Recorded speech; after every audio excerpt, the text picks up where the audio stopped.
Welcome to the 2024 NATO Parliamentary Summit. Please take your seats. We will begin shortly.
I'm good, thanks.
Welcome to the 2024 NATO Parliamentary Summit.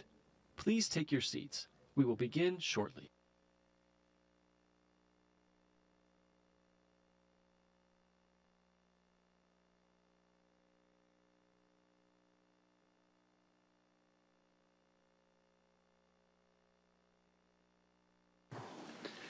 Well, good morning.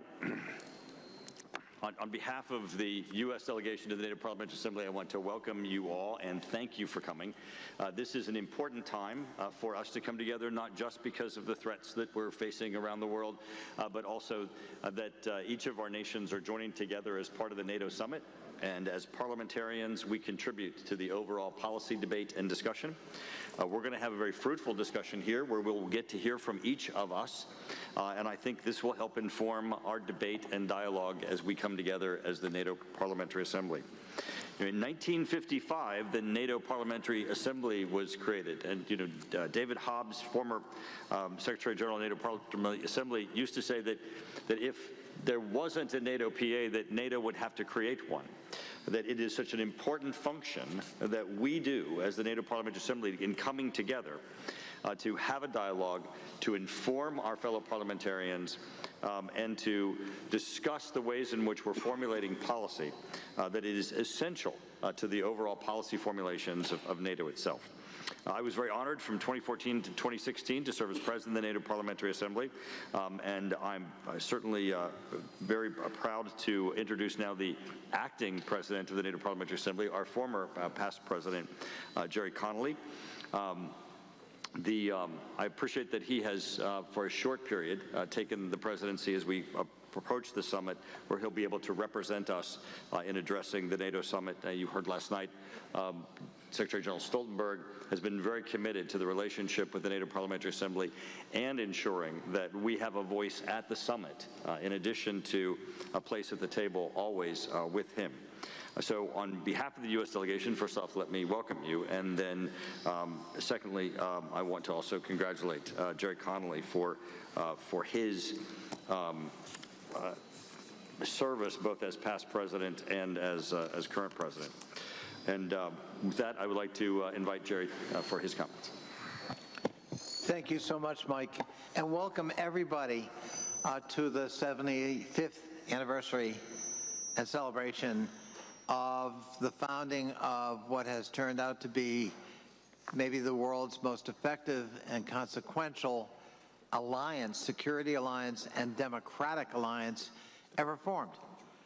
And I think we have a lot to celebrate, and we have a lot we have to recommit ourselves to.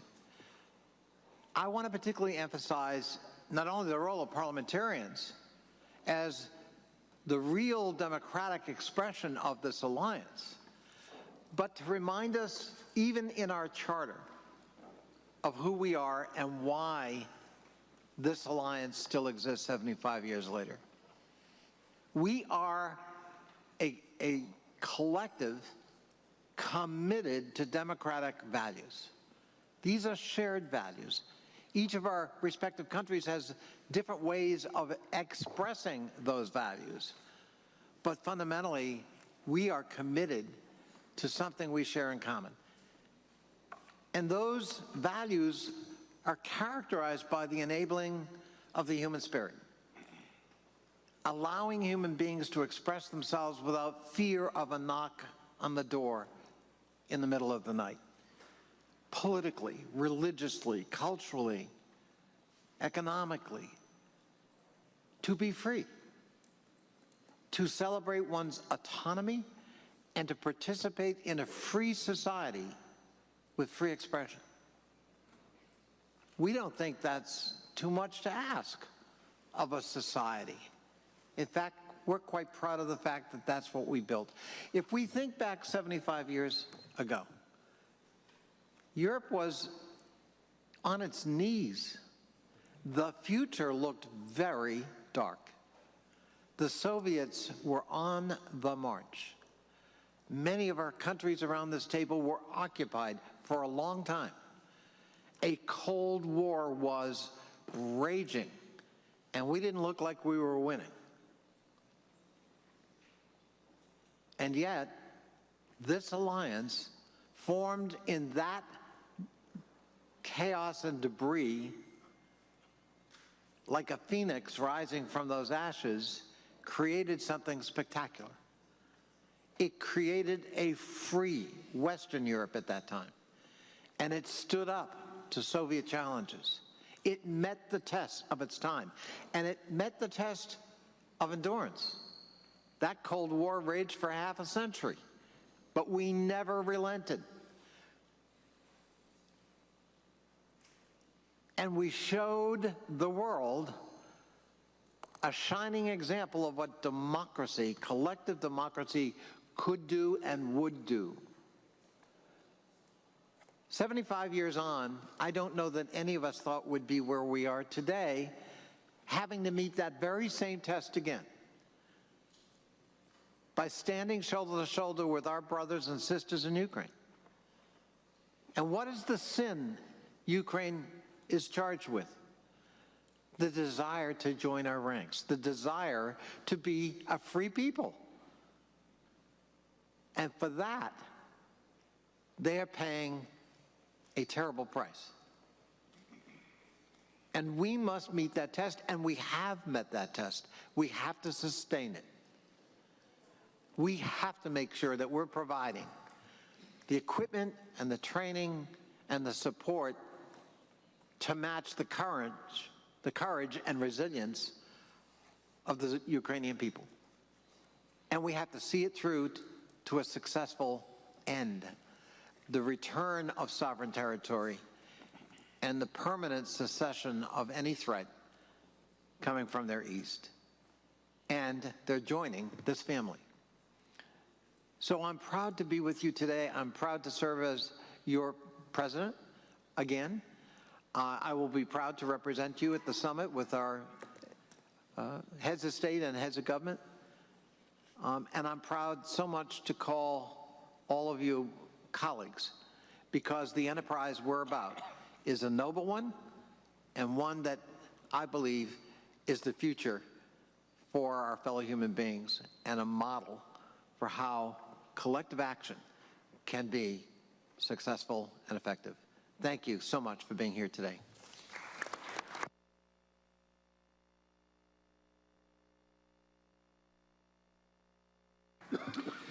Thank you, Jerry. When Vladimir Putin invaded Ukraine, he believed that he would divide NATO. He believed that we would not stand up for a democracy and that we would not stand together. He did not count on Sweden and Finland joining NATO, NATO enlarging, and at the same time, all of us becoming even more resolved to our commitment to NATO and more resolved of our commitment to Ukraine. And each and every one of our nations has stood up in providing support and weapons and assistance and training to Ukraine, but they have unbelievably stood against Russian aggression. And it's certainly our honor to be able to support them in the fight for democracy. I was just in Ukraine last week. I can tell you that not only was it incredible to hear again from the Ukrainians the effort of the work that they're doing to stand up and to fight Russian aggression and the desperateness of their need for our assistance, but everyone who is in the support role for Ukraine speaks of this as a precursor to a broader conflict. People even used the question as to whether or not this was the beginning of World War III, but underscored its importance for each and every one of us, that it was not just the Vladimir Putin's desire to defeat Ukraine, but it was his broader objectives that we also needed to stand unified against. And with that, it is my honor to recognize the chairman of the Ukraine Rada, Stefanchuk. The chairman is, we greatly appreciate you taking your time to be with us today, and we look forward to your comments. Thank you. Thank you. Dear colleagues, leaders of allied parliaments, we gather together under the heavy but unbowed sky as we endure the darkest and most challenged chapter of Russia-unprovoked war of aggression in Ukraine since the initial invasion. But I will start to speak on Ukrainian NATO agenda. I want to recall yesterday's terrible, brutal Russian missiles attack on the well-known Ukrainian children's hospital, Ahmadit. It was a horrific example of a cynical and inhuman attitude to life, to childhood.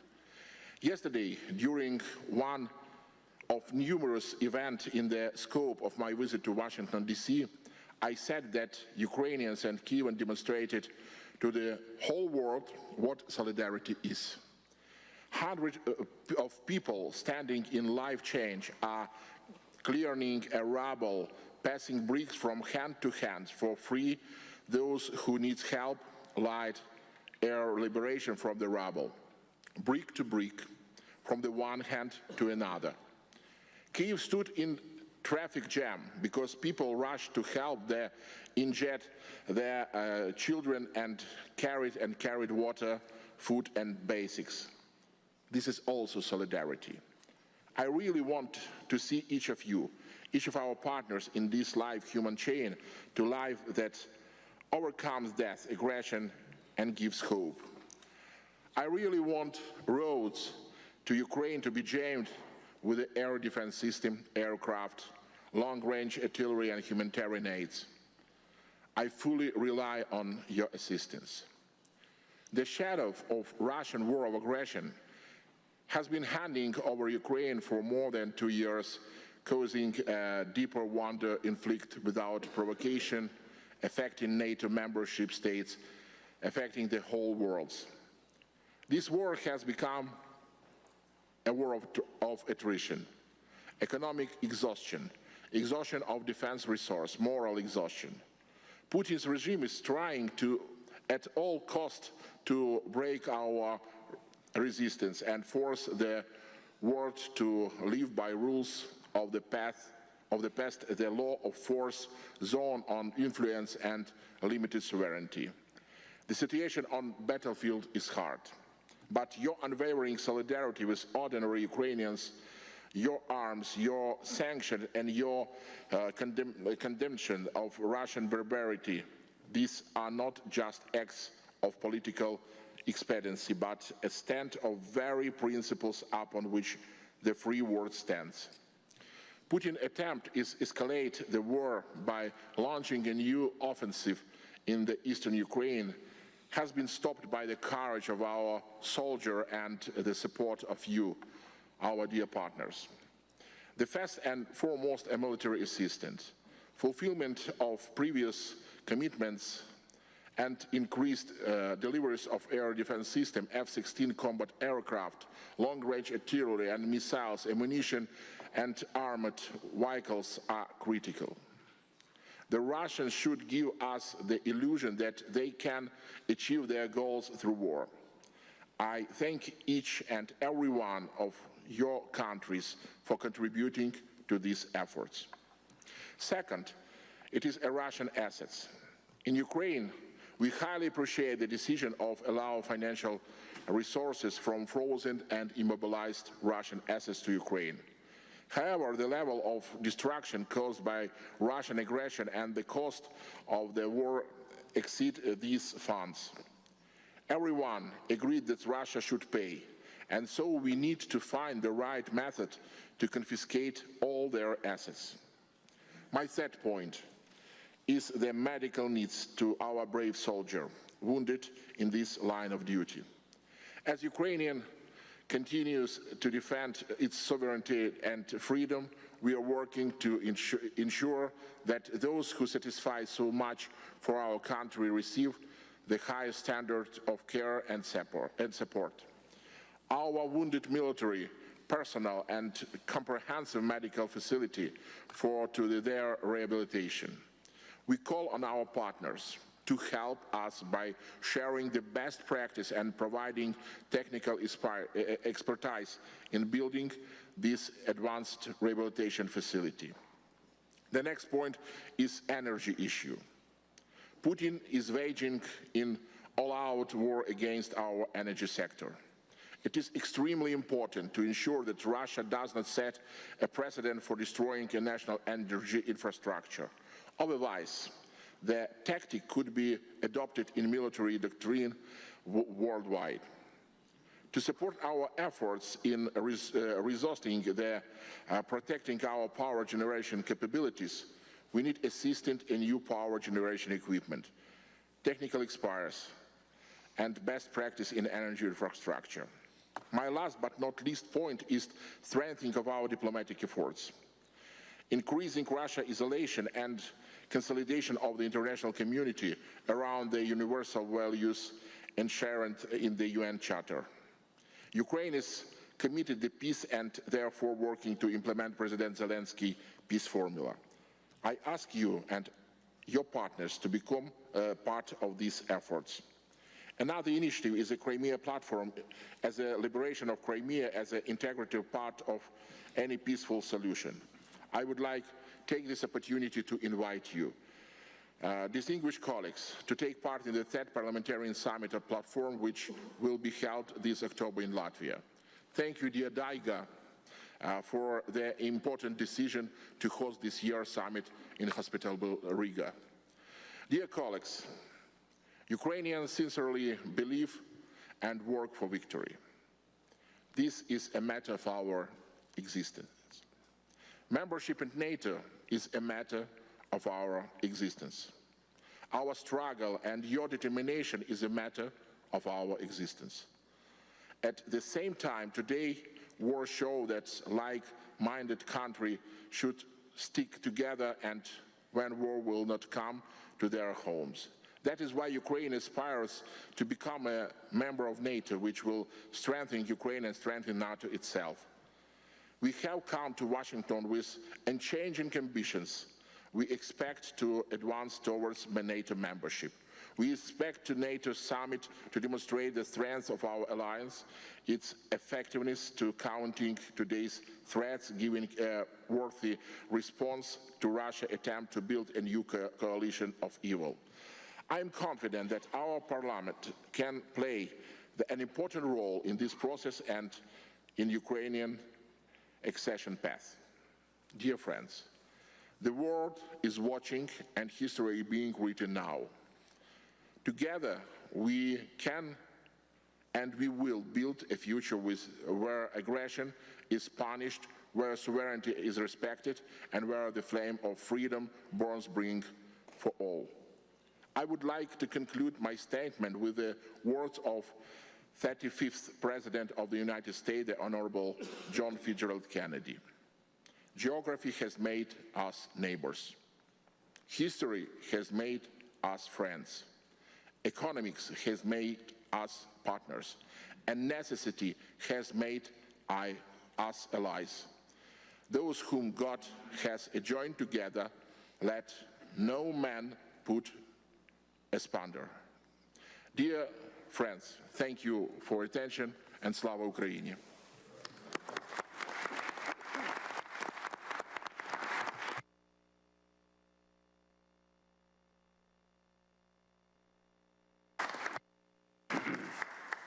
Now for an announcement as to how we will proceed. We will begin the remarks from the leaders and delegations here today. Each speaker will have 3 minutes to address their colleagues, and we will proceed in alphabetical order.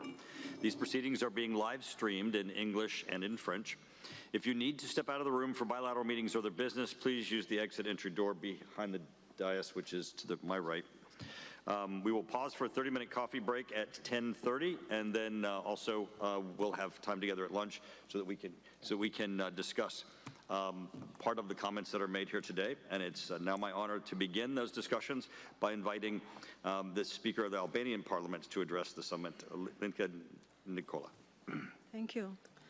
Dear colleagues, as one of the NATO members, Albania, a meaningful case proving that contribution to alliance does not depend neither on the size of the member countries nor on wealth, level of development, history and longevity in the organization. It depends on sincere commitment to peace, security and freedom. We, Albanians, have gained the trust and the confidence of the United States and the other major NATO members with our firm and determined engagement in implementing the decisions of the alliance. Another proof of the trust of alliance in Albania is the fact that a few months ago, a new NATO tactical air base started to operate in our country. Parliament of Albania was among the first parliaments of alliance member states to ratify the membership protocols of new members, who have done this guided by the vision that a new member is one more contributor to peace, security and democracy which support each other. Investing in peace and security does not bring security. On the contrary, it fosters the democratic process, institutions and values. We in the Western Balkans feel this more. This energy is more significant when the threat of war is imminent, following Russia's aggressions against Ukraine and the situation in the Middle East. As a non-permanent member country of the United Nations Security Council, along with the United States, Albania served as a penholder in determining stances and actions in defense of Ukraine. We joined and supported to the best of our ability NATO's clear and swift actions in support of Ukraine, action that demonstrated the strength and cohesion of the organization. In the holy books is written, Whoever saves one life saves the world entire. Albania is on the side of NATO and our great allies, USA and the EU, convinced that the fight against terrorism, their basis, their supporters and violent extremism is the fight for life. I thank you for your attention.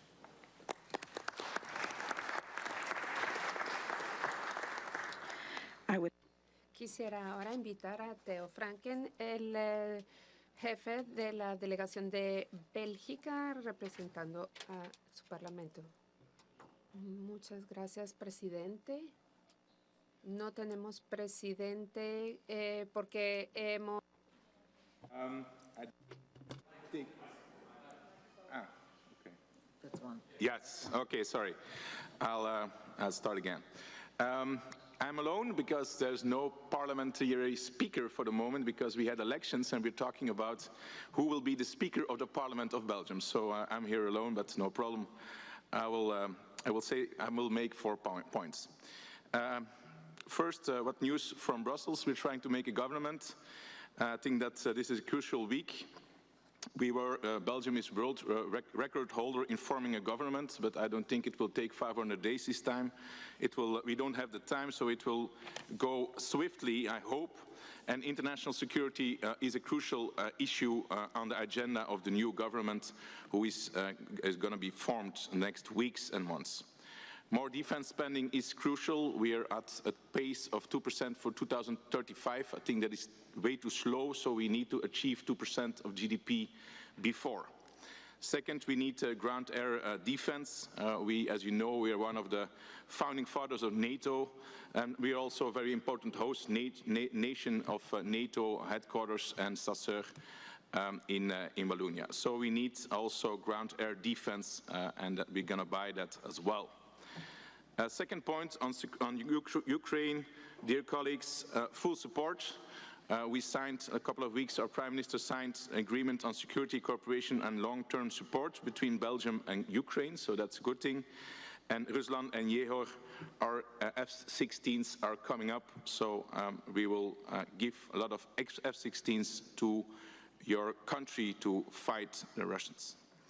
Third point on global threats, I think it's a very good point that it's a priority for NATO and for this summit. As you know, I'm always emphasizing the role of Iran as an evil state. I think that what's happening in Gaza and in the Middle East is one of the crucial points for the future also of Europe and NATO. With Hamas, with all the proxies of Iran, Hezbollah in Iraq, with the Houthis who are attacking our ships, and with the support they give in Russia. So I think we need to tackle Iran in the future as a priority next coming years. Fourth, one point of criticism, I think we are losing Africa to China and Russia, to the PRC and to the Russian Federation, and that's a big threat. I think we have to do more for the global south. We have to focus more on Africa. It is the continent of the future. And we're losing it, I'm afraid. We have a report. We had, with NATO PA, we worked together with the GSM on the report, but it's not a priority today. I know that you can not have like 10 priorities, but I think that the South is very priority for the future. It has to be. This is a mistake because we're talking about illegal migration, drugs, trafficking, Islamism, and also rare metals and raw materials. So I think Africa needs to be a priority also for NATO in a 360 degrees approach. Thank you very much.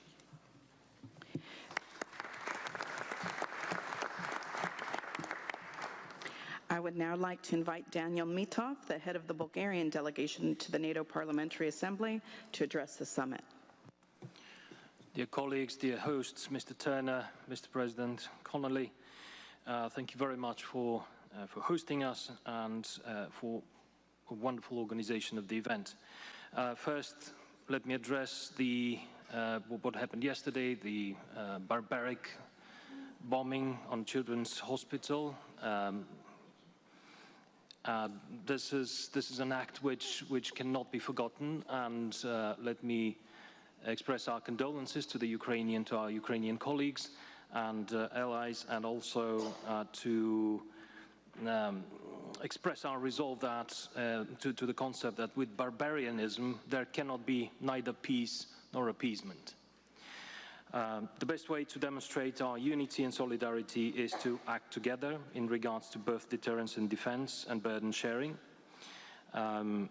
Bulgaria actively supports strengthening of NATO presence in the Black Sea. The recently established task group for mine countermeasures in the Black Sea is already operational, thus contributing to maritime security. However, while joint initiatives among Black Sea allies are important, they cannot be a substitute for a robust NATO engagement and presence in the region, which is a demonstration of its ability to deter and defend. The potential of the Pan-European Corridor 8 connecting Black Sea and Adriatic Seas can also play an important role in the context of the EU-NATO cooperation on military mobility. This will further strengthen the connectivity and resilience of the region as an integral part of NATO's defense and deterrence posture. Russia continues to double down in its aggressive war against Ukraine with no prospect of ending the conflict. The situation on the battlefield is critical, and a robust, predictable, long-term mechanism for coordinating defense assistance and training of Ukrainian soldiers will help Ukraine in its self-defense against the Russian aggressor, enhance the interoperability of the Ukrainian armed forces, and provide a bridge to membership in NATO. The assistance mechanism should be underpinned by a long-term and sustainable funding based on fair burden sharing among the allies. Bulgaria will continue to advocate for Ukraine's future membership in NATO as the only way to ensure lasting peace in Europe. Bulgaria also welcomes the establishment of a high-ranking senior civil representative for Ukraine to improve the coordination of allied assistance for Ukraine. And finally, we must expand our support to Ukraine by boosting in parallel the technological and defense industrial base and improving the level of interoperability. Thank you.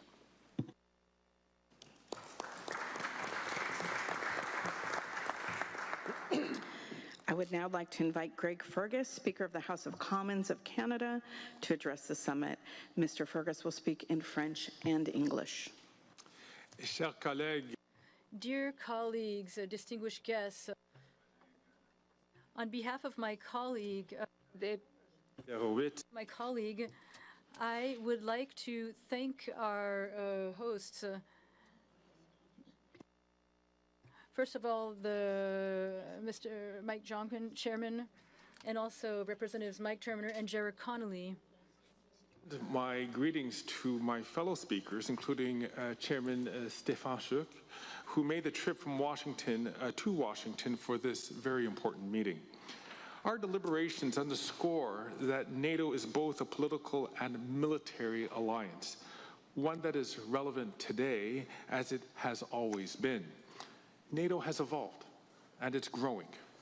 And it depends on all of us here, including our newest members, Finland and Sweden, to ensure its continued success. The declaration adopted at the Assembly's spring session on shaping NATO for the next generations covers the challenges we face. The spring session also reiterated the Assembly's indispensable role. I want to offer some thoughts on how this role applies to Ukraine. President Zelensky is concerned that with the war now in its third year, people will start to forget. Let me make this clear. We must ensure that this does not happen.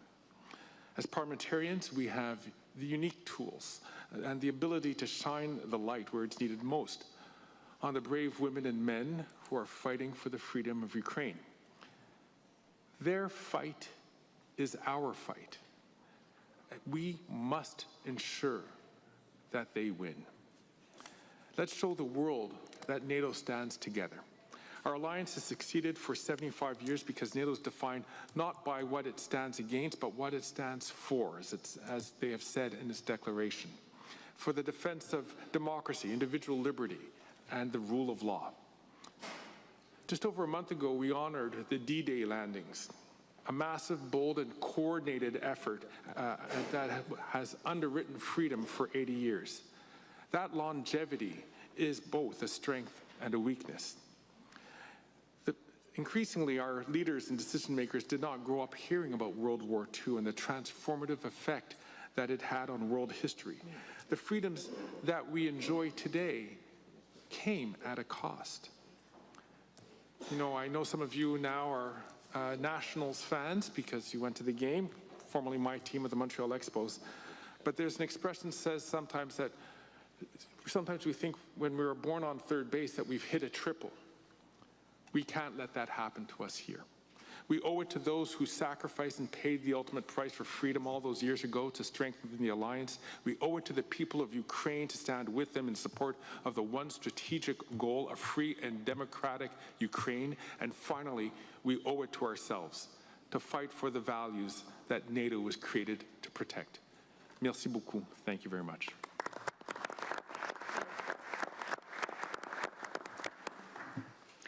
I would now like to invite Gordon Jandrokovic, President of the Croatian Parliament, to address the summit. Thank you, Madam. Distinguished host, Congressman Turner, Congressman Connolly, dear colleagues, for 75 years, the Washington Treaty and Article 5 have provided a steadfast commitment that an attack on one is an attack against all allies. This commitment and our strong transatlantic bond have kept our citizens safe for all these years. NATO's Parliamentary Assembly declaration clearly states, and my colleague from Canada mentioned, that our alliance has succeeded because it defined not what it stands against, but what it stands for. And that is democracy, liberty, and rule of law. It is dedication to these values that must continue to guide our policies and our decision-making. But the stable and predictable global and European security order is gravely violated. Our values are under attack. Around the globe, we are faced with the rise of authoritarian actors who challenge the rules-based international order. In Ukraine, we witness new examples of Russian brutality every day. No one is spared from their vicious attacks. So, at such a critical time, we must deliver. A strong message of our firm, concrete and durable support to Ukraine must be sent from Washington this week, because people of Ukraine are not fighting this war only for themselves. Dear colleagues, as the Alliance celebrates 3/4 of a century, Croatia marks 15 years of its membership. Unfortunately, we didn't have the privilege of 75 years of peace. In the 1990s, we had to fight for independence and defend our freedom and democracy. We emerged victorious from our war, and we wish Ukraine does the same, with just peace achieved. We will continue to help and share our concrete wartime experience, especially our expertise in demining, in post-war recovery, in rehabilitation, and in prosecution of war crimes. Distinguished colleagues, ever since Croatia joined NATO, we have warned of instability in our immediate neighborhood, the Western Balkans. We need to keep it high on our agenda, especially now when pro-Russian political forces and proxy regimes in the region clearly wish to keep this area one of potential crisis and conflict. Russian threats, cyber or hybrid, their weaponization of energy, all this must be properly addressed. If we do it efficiently, we will reduce space for Russia's malign activities. Dear friends, yes, the world is obviously more dangerous and more volatile, but our alliance has proven that it can evolve and adjust. So we need to remain bold, focused and decisive about our investment into deterrence and defense and about our new partnerships. Croatia is fully behind this, because together we are stronger and more resilient, and that makes our people significantly safer. As responsible parliamentarians, we must remain strong advocates of this approach. Thank you.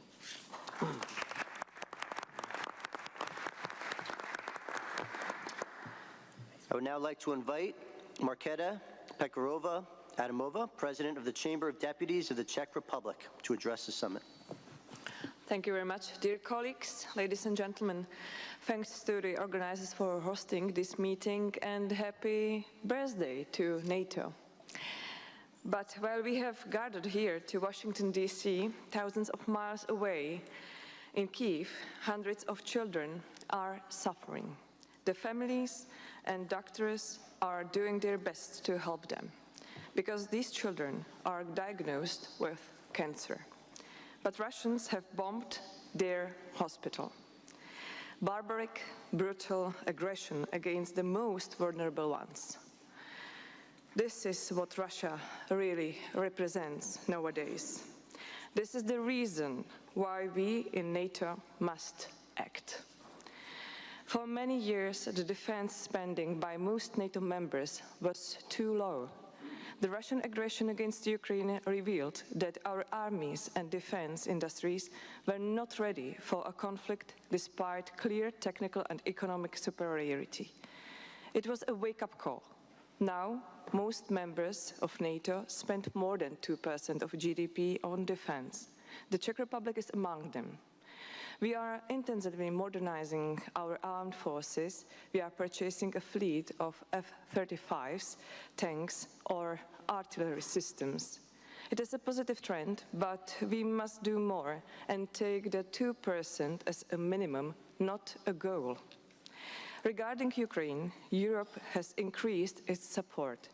It provided over $106 billion in assistance. The Czech Republic leads the initiative aiming to provide Ukraine with 500,000 artillery shells by the end of the year. But even here, we all must do much more. The stakes are high for Europe. Ukrainian defeat would be a catastrophe for the continent. And Russian aggression is not only a European problem. I'm glad that the US Congress understands the urgency. Adopting the latest package of assistance was a great example of American leadership.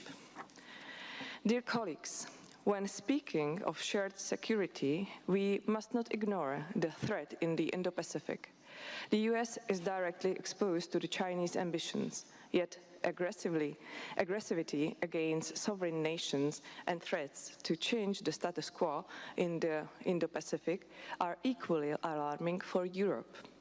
We have to show solidarity.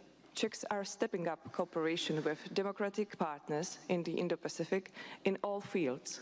Last year, I visited Taiwan despite the Chinese threats. NATO must deepen cooperation with their Indo-Pacific partners. To conclude, let me share what late President Havel said when he led our country to NATO. Those who today refuse to take their share of responsibility for the fate of their continent and the world as a whole are signing the death warrant of their continent and the world, but above all of themselves. Let these wise words be an inspiration for the challenging years to come. Thank you.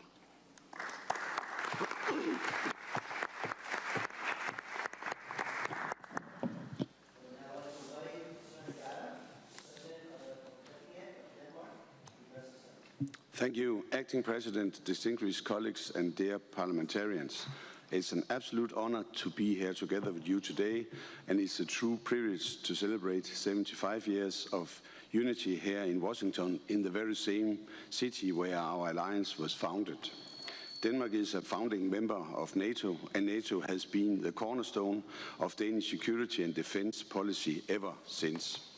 When the North Atlantic Treaty was signed back in 1949, President Truman addressed the public and he stated, "In this pact we hope to create a shield against aggression and the fear of aggression, a bulwark which will permit us to get on with the real business of government and society, the business of achieving a fuller and happier life for our citizens."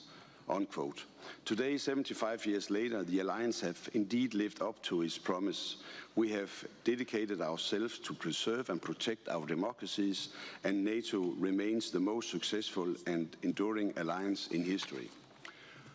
But this 75 years anniversary also marked the most critical moment since the Cold War, with Russia's unprovoked attack on the sovereign nation of Ukraine. War has once again returned to Europe. Our alliance have shown unwavering support for Ukraine. A central topic of this summit is the issue of deterrence and defense. The war in Ukraine has taken us back to an era of collective defense. It is therefore important that NATO takes steps to maintain its core task of deterrence and defense, and it is necessary that we modernize the alliance to meet the new security situation. The challenges facing NATO are not longer bound by geography, and the war in Ukraine clearly shows to us that our security is not only regional, but in fact global. Peace abroad is also peace at home.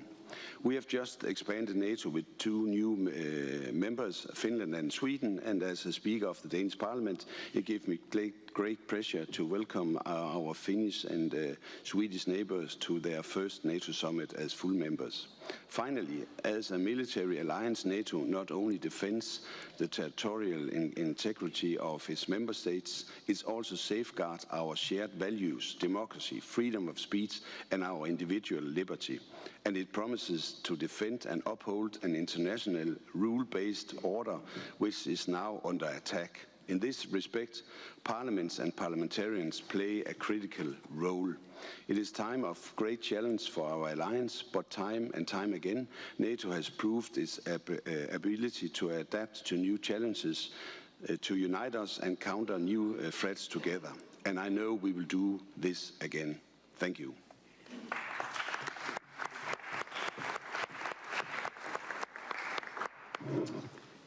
I would now like to invite Lauri Hussar, President of the Riigikogu of Estonia, to address the summit. Esteemed colleagues and friends, we are celebrating 75 years anniversary of our successful alliance, and I totally agree with Mr. Stoltenberg, who said yesterday that this is the most successful alliance of the history. But we are also meeting at a time when our security and values face unprecedented challenges requiring our strong commitment and decisive action. First and foremost, I would like to emphasize that our efforts should be focused on ramping up our political and military support to Ukraine. Allies are already doing a lot, but we should be more vigilant and do more in providing long-range equipment. Ukraine's victory should be our common aim, and we should not be afraid to be vocal on that. We have agreed on establishing NATO security and training for Ukraine. Important that it really makes a difference and adds real value. There must be a clear understanding as to which tasks will be handled by NATO. Ukraine's involvement in this process is crucial for its success. Moreover, we advocate for a long-term financial commitment from all allies to support Ukraine.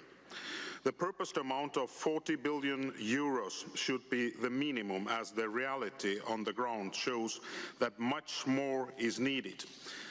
Estonian government has committed to allocating 0.225% of our GDP for military support to Ukraine from 2024 to 2027, and this shows our strong belief in the importance of ongoing support to ensure Ukraine's victory. Dear colleagues, Russia remains the biggest threat to alliance from all strategic directions, north and south, east and west. Recent escalations and hybrid actions across Euro-Atlantic area remind us that we cannot afford to be contented. We expect the leaders to stress the importance on developing NATO's new long-term approach towards Russia, including proactive measures to contain Russia's action in different domains. It is crucial that the allies react to Russia's increased and more robust hybrid activities resolutely and demonstrate that there are consequences. And as for all collective defense and deterrence, it is crucial for us now to fully resource regional plans and urgently reduce capability gaps. This means strengthening the transatlantic defense industry through collaborative projects, increased research and developments, and stronger connections between our defense sectors. And ahead of our next summit in the Netherlands, we should begin discussing higher spending targets. 2.5% or even 3%. 2% of GDP is no longer sufficient considering NATO's new defense plans. And if Estonian defense spending this year is 3.4% of GDP, which is approximately 1/3 allocated to air defense, fire capabilities, and battle decisive munitions. We call all allies to meet their commitments to the security, stability, and peace in the entire Euro-Atlantic area. Dear colleagues, together we are stronger. Long live the alliance.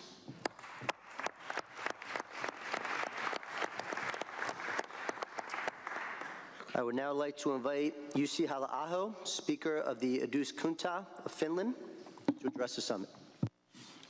Ladies and gentlemen, allies, Finland applied for NATO membership 2 years ago and joined the alliance in April last year. I wish to thank all of you for the support that we received during the process. We are a small country with a long land border with Russia and with historical experience of Soviet and Russian imperialism. Russia is and always was the existential security challenge for us. And for this reason, we didn't neglect our national defense even after the end of the Cold War. However, much like everyone else, we did underestimate the madness of Mr. Putin's regime and believed that there are limits that Russia would not cross. We now know that we were wrong. We cannot afford to be naive about the goals and ambitions of Russia. If the aggression is not checked in Ukraine, it will continue elsewhere. Furthermore, if Russia is allowed to achieve its goals in Ukraine, that will send a dangerous, encouraging message to all rogue states of the world that the West is weak and that aggression is rewarded. The Russians do not care about their losses. They think that they can win this war by attrition and that eventually we will run out of resilience and material. We must invest more on our ability to produce weapons and ammunition and thereby show the Russians that time is not on their side. We have been talking about this for some years now, but not enough has been achieved. Finally, I would like to add that there is some speculation in Europe about the US commitment to the defense of Europe and to helping Ukraine. A more relevant question, in my opinion, is why we Europeans don't take our own security more seriously. We all must contribute more. At the national level, Finland is doing its best to set an example. We maintain our defense spending above the 2% threshold, and we have so far sent to Ukraine 24 packages of military aid. We encourage and urge everyone to do everything that they can. Thank you for your attention.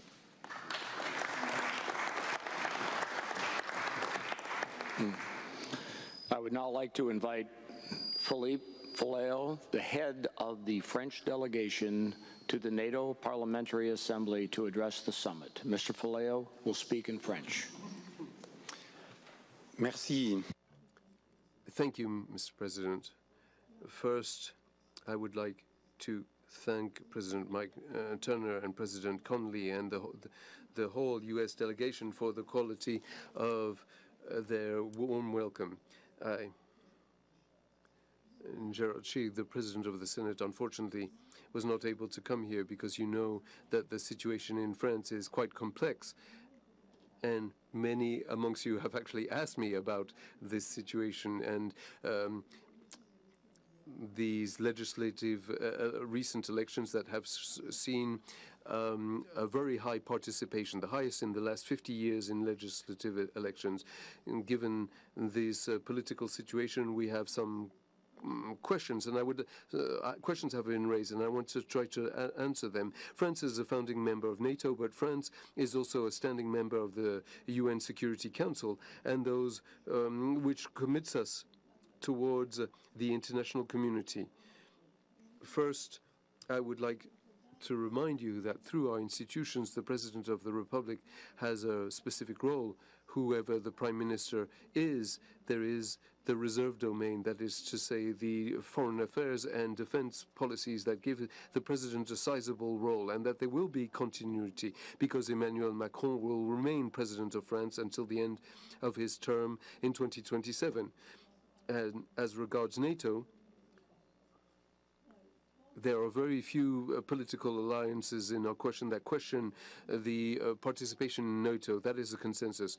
As a second item, in terms of our efforts in defense, we have a budget law for the military intervention over several years that commits us to 2030. That was approved last year. So there will be some continuity there too. And then as regarding the support to Ukraine, this also benefits from a broader consensus in all the political trends in France, and there is no reason to doubt that France's commitments to Ukraine will be questioned. Of course, we share the concerns that have been forwarded by some as regarding some stakes regarding Africa and the Middle East, but we wish to remind you that NATO is a regional alliance that needs to respond to global challenges, general challenges, sure, but its regional nature is something that is essential as well. France has supported Ukraine and will continue to do so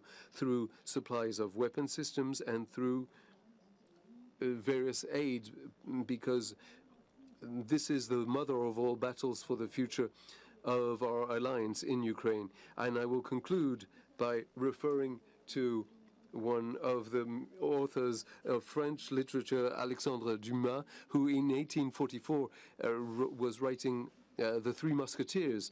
And the motto of the Three Musketeers is all for one and one for all. And that is our motto. It's the one of the alliance and the one supported by Article 5. And I hope that this will gather us as long as possible. Thank you kindly.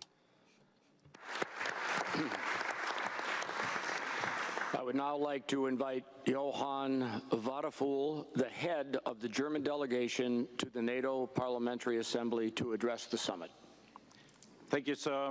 Ladies and gentlemen, Mr. President, Excellency, I would like to thank the American delegation for inviting us and giving us the opportunity to look back in the past and also to have a first view on the challenges we have to meet in the future. Germany was admitted to NATO within the borders of only Western Germany in 1955, 6 years after NATO, the alliance, was founded. But above all, that was 10 years after the end of the terrible World War that Germany had started, and in the course of which it had committed terrible crimes. For the still young democratic Germany, joining NATO was a foundation and the beginning of its democratic development and economic success. And as far as I know, it's historically unique that Germany was the first country to become NATO member and only then establish its own armed forces. The Bundeswehr, our army, is therefore a unique child of NATO. Only NATO was able to offer West Germany the security that the frontline state of the Cold War needed to develop institutions and bring stability. And without NATO and its protection, the fall of the Berlin Wall and the reunification of Germany would have been impossible.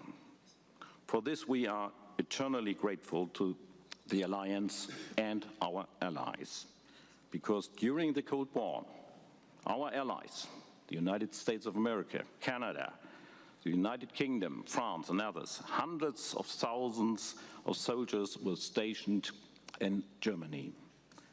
Today, it's time for Germany to take responsibility for the alliance and to provide protection for our allies on the eastern flank. There is no discussion among Germany's democratic parties about whether Germany needs to do more, only a discussion about how we do it. We reached the 2% goal this year, and we will reach it in the forthcoming years. Today, we have integrated large parts of our army with the Netherlands, and for the first time in our history, we will permanently station troops abroad with a brigade in Lithuania. And we will continue to equip the Ukrainian army and to train their soldiers, as I will personally do in a reserve service in this autumn. So for us, for Germany, NATO's 75th birthday is a reason for joy and gratitude, and at the same time a reminder that we must do more for our freedom and security. Thank you so much.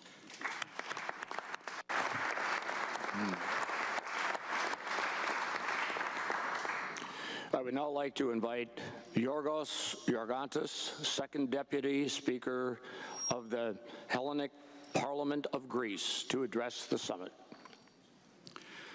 Honorable leaders of parliaments of the 32 NATO allies, honorable heads of delegation to the NATO Parliamentary Assembly, distinguished colleagues, it is a great honor to address you as we celebrate the 75th anniversary of NATO. Today, we reflect on our shared history, acknowledge our present challenges, and look forward to a future guarded by our collective strength and unity. Greece, as more one of the early members of NATO, has always been steadfast in its commitment to the principles and objectives of the alliance. Our strategic location in southeastern Europe and the eastern Mediterranean has made us a critical player in addressing the complex security issues of these regions.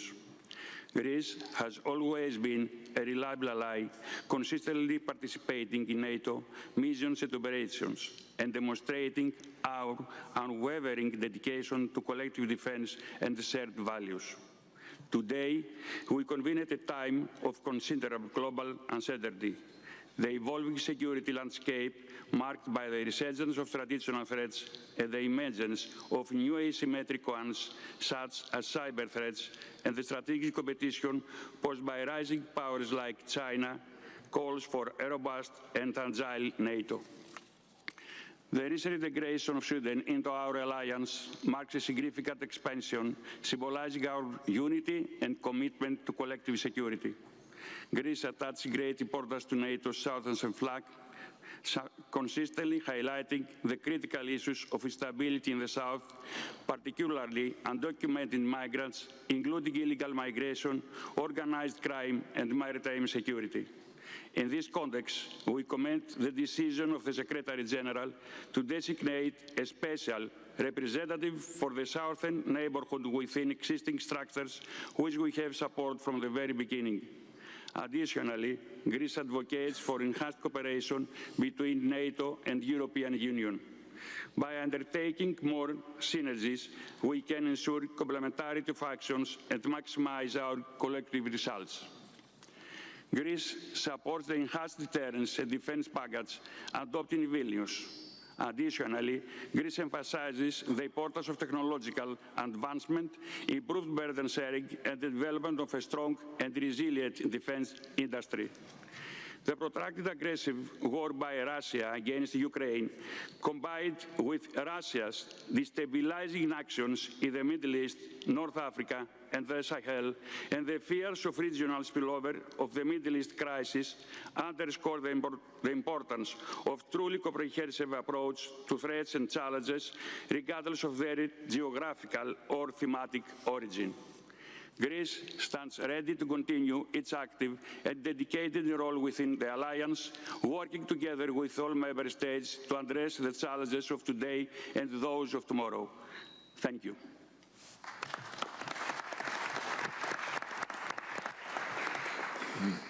I would now like to invite Lorin Znacha, the head of the Hungarian delegation to the NATO Parliamentary Assembly, to address the summit.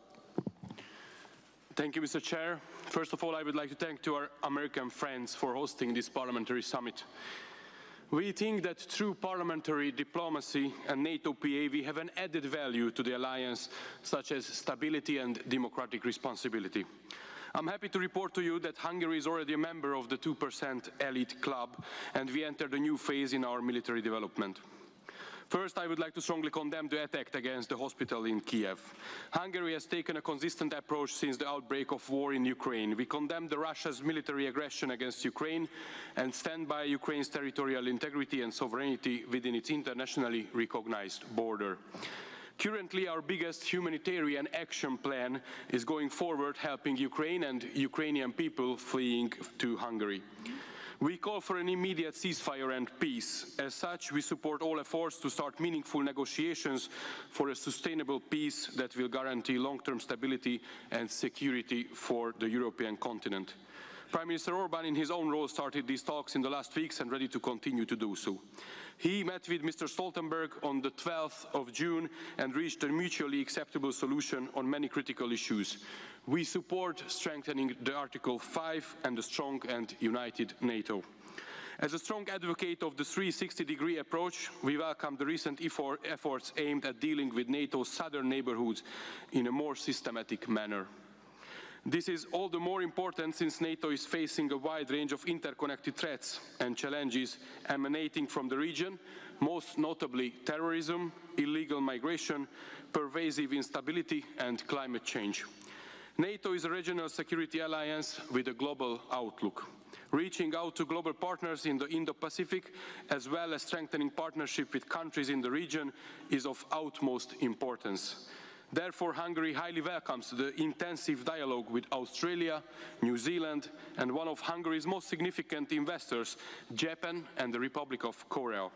We are working together for a stronger and greater alliance. Thank you for inviting us. Thank you for being here.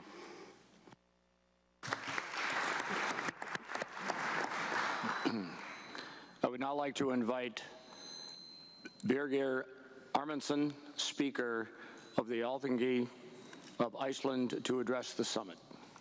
Thank you, Mr. President. Dear colleagues, this anniversary summit is an important occasion to celebrate the achievements of our great alliance for 75 years.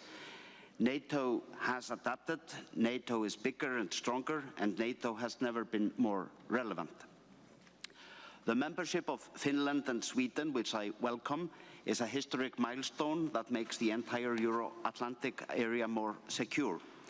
With the addition of these capable allies, the transformation of NATO takes a further leap forward. Iceland is a founding member of NATO and is firmly committed to its strengthened deterrence and defense posture and collective defense. Iceland focuses on capabilities, infrastructure, and host nation support to enhance situational awareness and operational effectiveness in the High North and North Atlantic. Iceland's national security policy underlines that NATO membership is the cornerstone of Iceland's defense. NATO membership, along with the bilateral defense treaty with the US from 1951, is paramount for our national security. The illegal and brutal invasion of Russia into Ukraine 2.5 years ago, which I condemn strongly, poses the biggest security threat to Europe for decades and has changed dramatically the geopolitical and security architecture of Europe. Iceland remains steadfast in solidarity with the people of Ukraine.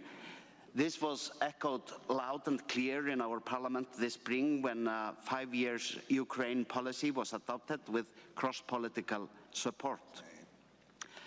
With this policy, Iceland demonstrates its resolute support for an independent and sovereign Ukraine and Ukraine's Euro-Atlantic aspirations.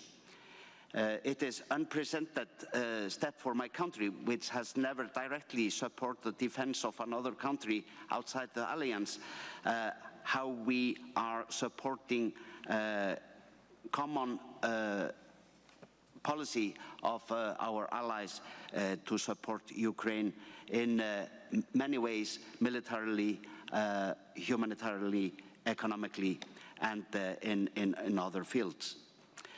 Iceland welcomes a robust role for NATO to coordinate security assistance and training for Ukraine.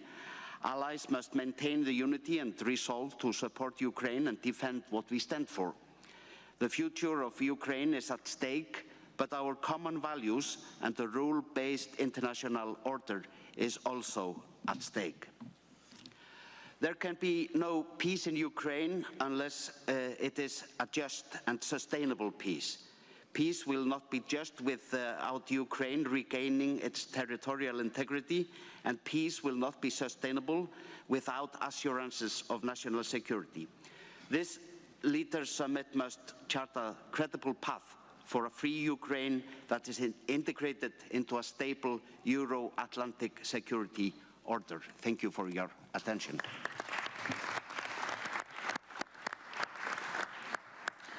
I would now like to invite Ignazio La Russa, President of the Senate of Italy, to address the summit. Mr. La Russa will speak in Italian. Thank you, Mr. President. Distinguished colleagues, Mr. President of the NATO Assembly, I'd like to thank the United States Congress for their impeccable hospitality. Unity and a shared vision, in my opinion, are our greatest assets at NATO. It is our great strength, but unity and vision would not be sufficient without consistency and coherence. Today, consistency and coherence mean a concrete commitment to Ukrainian sovereignty and territorial integrity. And in this respect, we cannot and will not waver. We are side by side with the Ukrainian people. We are aware that it is important to restate that there must be real burden sharing of the burdens necessary to reach our objectives. Italy is ready to do its part. In our opinion, we must devote our attention to the issue of strengthening the southern flank of NATO as well, the south, to be able to build new, non-predatory relationships with Africa, according to the rationale behind the Mattei Plan, which is dear to the Italian government's heart. In line with the reasons and the objectives of our alliance, we can state loud and clear, especially after we heard all the presentations by our previous colleagues, freedom is not free. Thank you, everyone.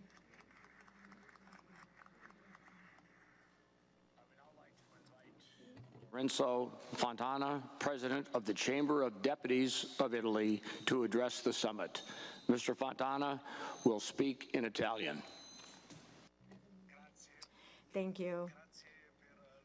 Thank you for organizing this summit, and thank you for inviting us. My fellow speakers, dear colleagues, over the past 75 years, NATO has guaranteed security and stability, and today, faced with imminent threats and a greatly complex scenario, it remains a fundamental stronghold for the safeguarding of democracy. Our presence here today in Washington is a testament to our allegiance and gratitude to all the men and women of the alliance, and to you, my fellow speakers, for all the work you do. The role of national parliaments and member states is key, all the more so considering the wars that have broken out in Europe and the new global threats. I am referring in particular to the security challenges in the southern flank from the Middle East to the Red Sea, and to the risks resulting from Russian and Chinese penetration, especially in Africa. For these reasons, an enhanced commitment of NATO in the so-called enlarged Mediterranean is in order. In this respect, the proposal to appoint a special envoy for the southern neighborhood must be taken into serious consideration. Our steadfast support to Ukraine stands. Today, we are here to reaffirm our concrete support and our determination to stand by Ukraine's side in their valiant resistance effort. Italy, which is among NATO's founding members, will take on the G7 presidency this year, and it strongly feels the need to share this responsibility. The issue will also be discussed at the speakers' meeting of the G7, which will take place in Verona, my hometown, in September. with the present commitment, we also like to look at the future at the time that is ever more dominated by strategic competition and asymmetrical threats. Under this point of view as well, parliaments are called upon to provide their contribution at a time in which parliamentary democracy confirms itself as a precious resource on the journey to peace building. I'd like to restate my gratitude to all of you, and I'm looking forward to seeing our G7 partners in Verona. Thank you. I would now like to invite Diega Miranya, Speaker of the Seima of Latvia, to address the summit. Ms. Miranya will speak in Latvian. Thank you. Dear colleagues, excellencies, 75 years after its creation, the North Atlantic Treaty Alliance has significantly expanded the area of security and stability in Europe.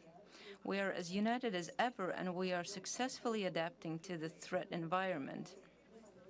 This is the first NATO summit where Sweden is participating as a full-fledged member.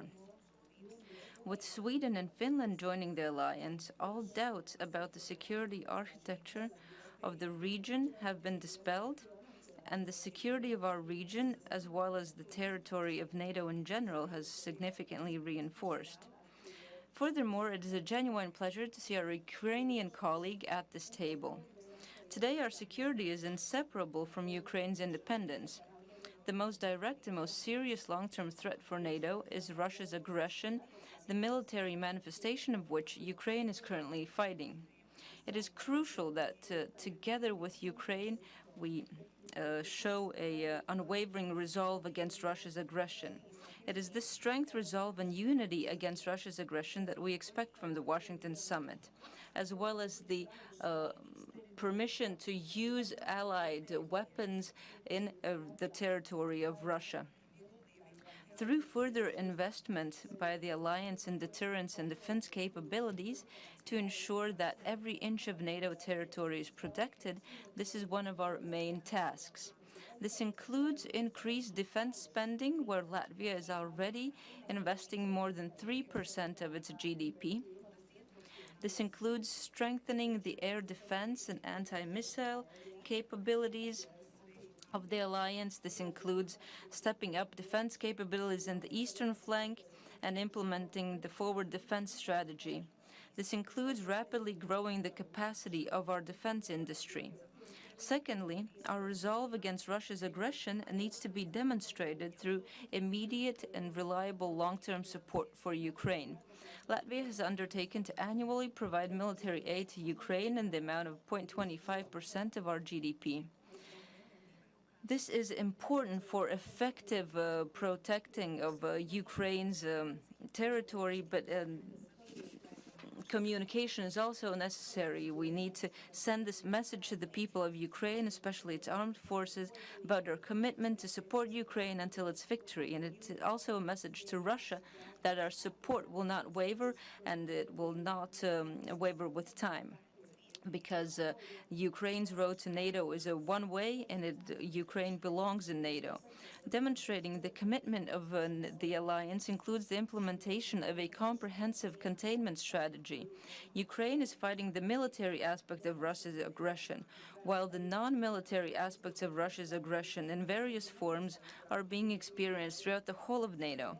We need to improve our abilities to defend our interests and take over the initiative so that we not only respond to Russia's aggression, but we are also able to actively shape a security environment around ourselves. And in conclusion, as Mr. Stefanchuk already mentioned, I too invite you to the third Crimea Platform Parliamentary Summit in Riga in October. Thank you.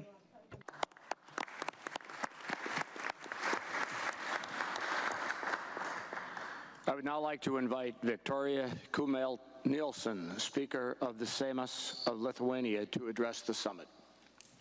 Thank you. Dear colleagues,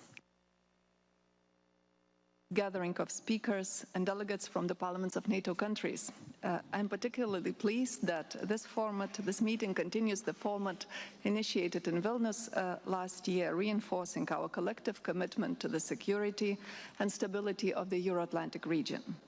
From a parliamentary perspective, it is essential that we as representatives of our nations actively contribute to our shared goals, especially now at this pivotal moment. Our decisions must reflect the unwavering dedication to deterrence and defense, support for Ukraine, and strategic response to global threats. Coming from Lithuania, a country on the NATO's eastern flank, I can attest to the particular pressures we face. The urgent need for deterrence and defense is not just a concept, but reality. Nationally, we are doing everything we can to strengthen the defense, but we need the support of our allies, not just to protect the eastern flank, but to protect NATO and everything it stands for. Defense requires financial investment. As parliamentarians, we play a crucial role in advocating for and securing the necessary budget allocations within our respective countries. It is our duty to convey to our citizens that defense spending is an investment, not just an expense. In Lithuania, we have already surpassed the 3% threshold. We hope that other allies will also rapidly increase their funding. It is crucial, including for the development of our defense industry, which in turn means more jobs and economic stimulus. NATO, uniting some of the most technologically advanced countries in the world, has all the means to develop capabilities that would deter any talk of impending war. Having said all this, today not one topic is more important than Ukraine. History will judge us by our actions on that. As we were gathering here for the summit, Russia launched an intensive shelling of Ukrainian cities, hitting a children's hospital. Over 2.5 years, Russia has been challenging us, systematically creating a new world, so-called Ruski Mir, in which it is normal for mothers to look for their sick children under the rubble of their hospital wards. Therefore, we must set our goals and priorities and act. First and foremost, give Ukraine air defense, so that it has what is needed to protect civilians, hospitals, critical infrastructure. Second, Ukraine must receive all the military support it needs, and it must receive it in time. This support should come without strings attached or limitations. Ukraine has the sovereign right to defend itself under international law, repel attacks from both Russia and the territories it occupies. Third, Ukraine must secure its place in the EU and NATO. Victory comes not solely from the battles fought with weapons, but also from battles fought in our minds and hearts. There is much talk about red lines. We have seen over and over again over the past years that these lines are often self-imposed, playing into the hands of Kremlin, allowing it to exploit our fears and our hesitations. As NATO countries, we must also articulate a strong response to Russia's growing conventional threat and its new escalatory campaign of hybrid and increasingly kinetic activity across the alliance. To ensure international security, we must work together with like-minded partners across the Indo-Pacific, build resilience against cyber and hybrid threats, and develop defense industry cooperation. In short, a strong, united and well-funded NATO, inclusive of Ukraine and in partnership with other democracies, is the best path to peace and stability across the Atlantic and in the world. Thank you.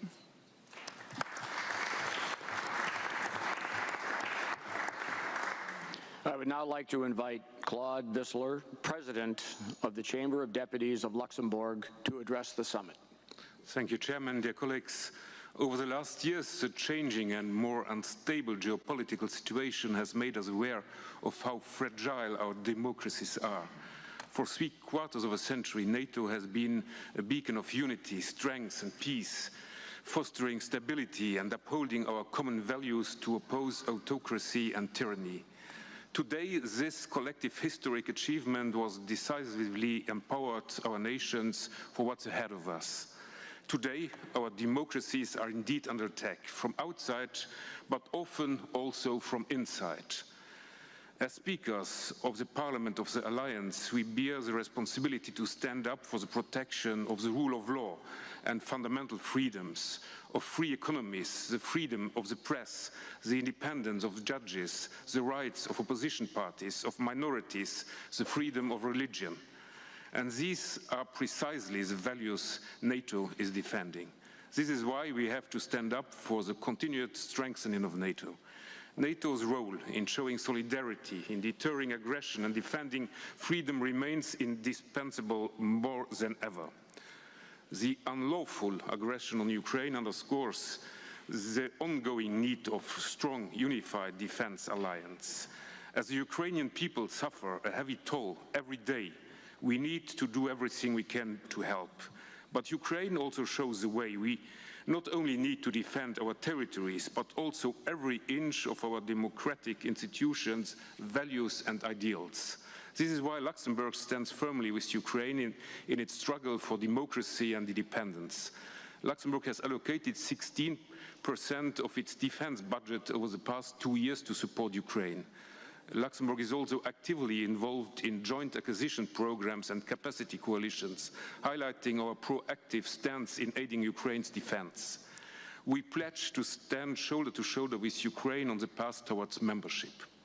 Dear Excellencies, Luxembourg will honor its pledges. The Luxembourg government has put on the table a plan to reach the 2% mark by 2030, accelerating from our original plan set for 2035. To boost internal capacity, we intensified our efforts to integrate Luxembourg industry and research into the European defense value chain. A key step in this endeavor was the establishment of a defense, technology and innovation community. Luxembourg, ranking among the top 5 nations in meeting the 20% expenditure guideline for heavy equipment, will continue to enhance NATO's strategic capabilities in areas where we lead, such as satellite communication and cybersecurity, providing the alliance with cutting-edge technology in an increasingly complex security environment. Luxembourg already ranks 8th in terms of per capita investment in defense. Luxembourg's new commitment to integrated air missile defense infrastructure project and its continuous support for NATO's AWACS aircraft replacement program also emphasizes our dedication to bolstering collective defense. This is certainly a small but sincere contribution to help upholding the values of freedom, democracy and peace, as well as protecting our nations and ensuring a better tomorrow. Thank you for your attention.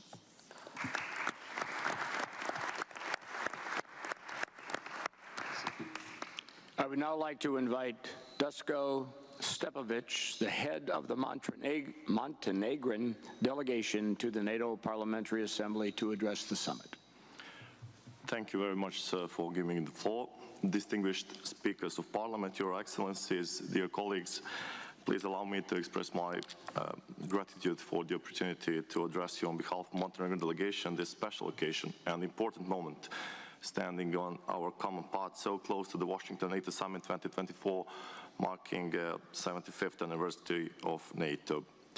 Stating that democracy and freedom are our common values, NATO Parliamentary Assembly has placed its position on shared values among the member states at the core of our decisions that recommend NATO's response to the pressing challenges of our time.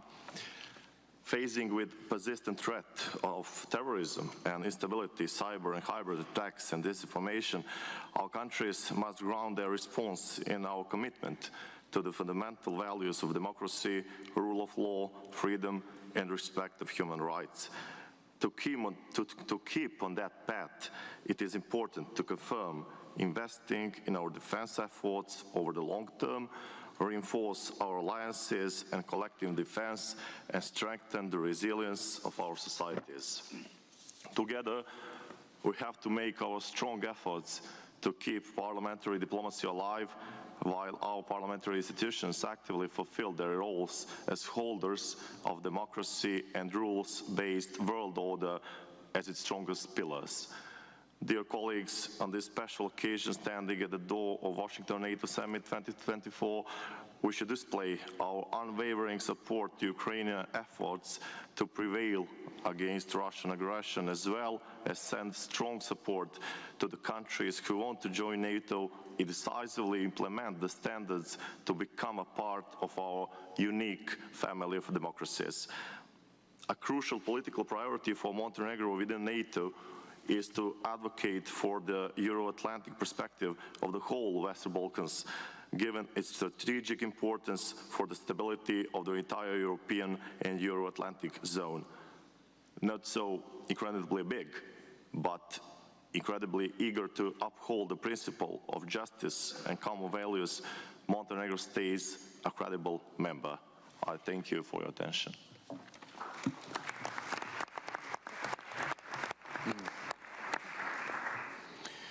will now take a brief coffee break and reconvene at 11 o'clock a.m. sharp. That's 30 minutes from now. Please proceed through the main doors and down one floor to the Cannon Rotunda, where coffee and refreshments will be served. Again, we will reconvene at 11 a.m. sharp. Thank you.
Here, and then it kept going off.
Please take your seats. Our session will resume momentarily.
Gentlemen, we will now reconvene the summit to hear from our NATO colleagues. I would like now to invite Martin Bosma, President of the House of Representatives of the Netherlands, to address the summit. Thank you so much. Dear friends, yesterday's atrocities once again underlined the importance of the NATO alliance. The vicious attack on the Children's Hospital in Kiev illustrates that more than ever the world is a dangerous place, and it illustrates the continued relevance of NATO. 75 years ago, 12 countries started this alliance for freedom and safety, and now 75 years later, we stand here with 32 allies representing our parliaments here today. Dear colleagues, the world is less safe than it was. The Russian invasion of Ukraine shows us more than ever the importance of our military cooperation to ensure our enduring security and strengthening our defense. For the Netherlands, NATO has always been and will remain cornerstone of our collective defense and protection. Our country has been part of the alliance from day one. When the Netherlands was faced with floods in 1953, it was NATO that provided aid, material, and soldiers to help the people in the disaster area of Zeeland and to strengthen our dikes. We are forever grateful for that. Today we participate in some 20 NATO missions worldwide. For example, Steadfast Defender, the largest NATO exercise, but also Bison Drasko in Poland, Trident Juncture in Norway, and Baltops in the Baltic Sea. We're only a small country, but in the 75-year history of NATO, already 3 of my fellow countrymen have been Secretary General of the Alliance. Dirk Sticker, who signed the original treaty, became Secretary General in 1961. Jozef Luns and Jaap de Hoop Scheffer were also at the helm. And now a 4th Dutchman will take this incredible responsibility. Mark Rutte, our longest-serving Prime Minister, will become Secretary General of the Alliance. Once again, this illustrates our steadfast commitment to contribute to the success of NATO. We wish him all the best. Thank you so much, American friends, for hosting us. I hope to see all of you, all our colleagues, next year for the NATO conference, the NATO summit in The Hague. It will be a challenge for us to organize it as perfectly as our American counterparts have done so far. But we will at least try. The only thing I can promise, different temperatures and less humidity. Thank you so much.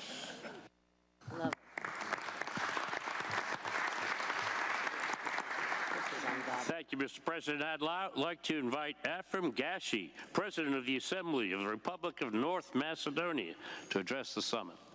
Thank you. Thank you very much. Distinguished colleagues, ladies and gentlemen, it gives me particular honor and pleasure to take part in this event of the highest level for a fitting commemoration of the 75th Jubilee of the establishment of the strongest security alliance in the world, NATO.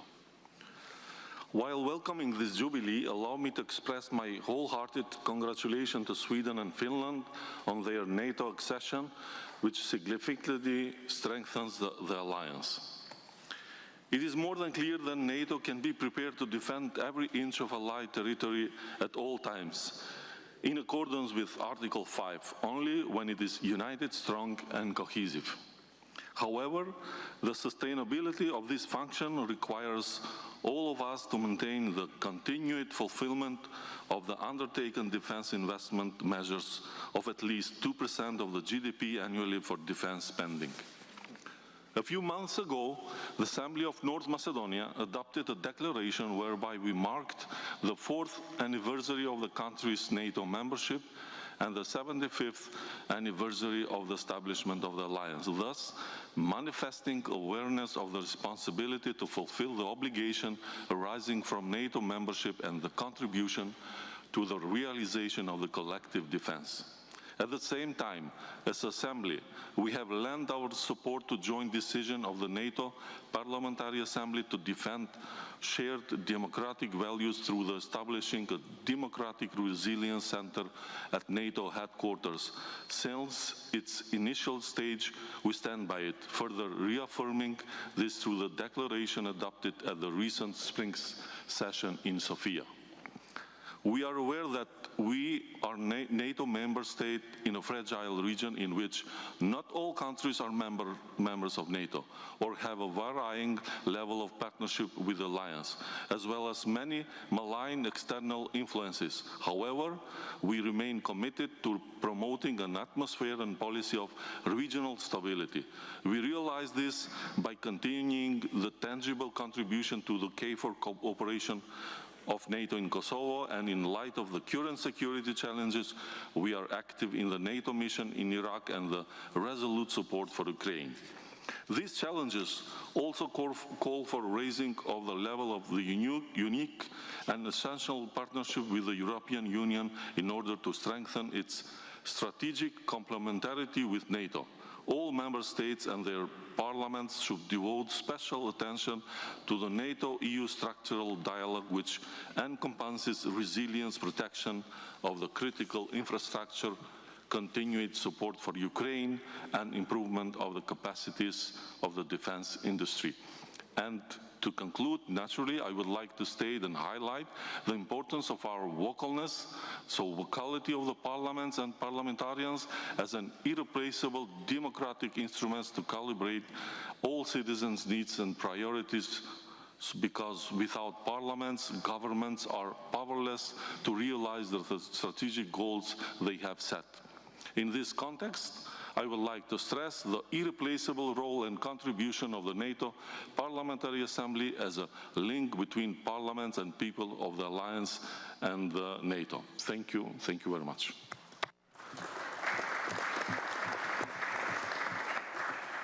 We thank you. I'm Congresswoman Ann Wagner. I represent the 2nd Congressional District in my home state of Missouri, right in the center of the United States of America. It's a joy to welcome you and to host you in our nation's capital. I would now like to invite Masud Gharahkhani, President of the Storting of Norway, to address the summit.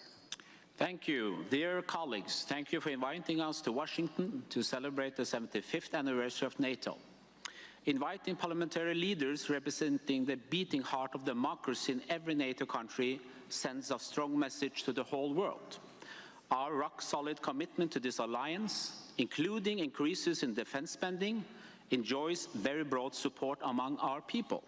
We are all united behind our core democratic values, and we are willing to defend them when needed, all for one and one for all. Dear colleagues, last month, all 9 parties in the Norwegian Parliament reached an agreement on a historical increase in defense spending and investment. Norway is now among the countries which has passed the 2% target. There is a unanimous support in Parliament for big increases in our defense investments over the next 12 years, amounting to $60 billion. Last year, all parties in our Parliament agreed upon a 5-year program of about $7 billion of support to Ukraine in its war against Russia. Russia's war against Ukraine is the greatest security challenge of our time. Of course, we disagree all the time in the Norwegian Parliament as well. And our daily business to pass legislation and to approve budget is always hard.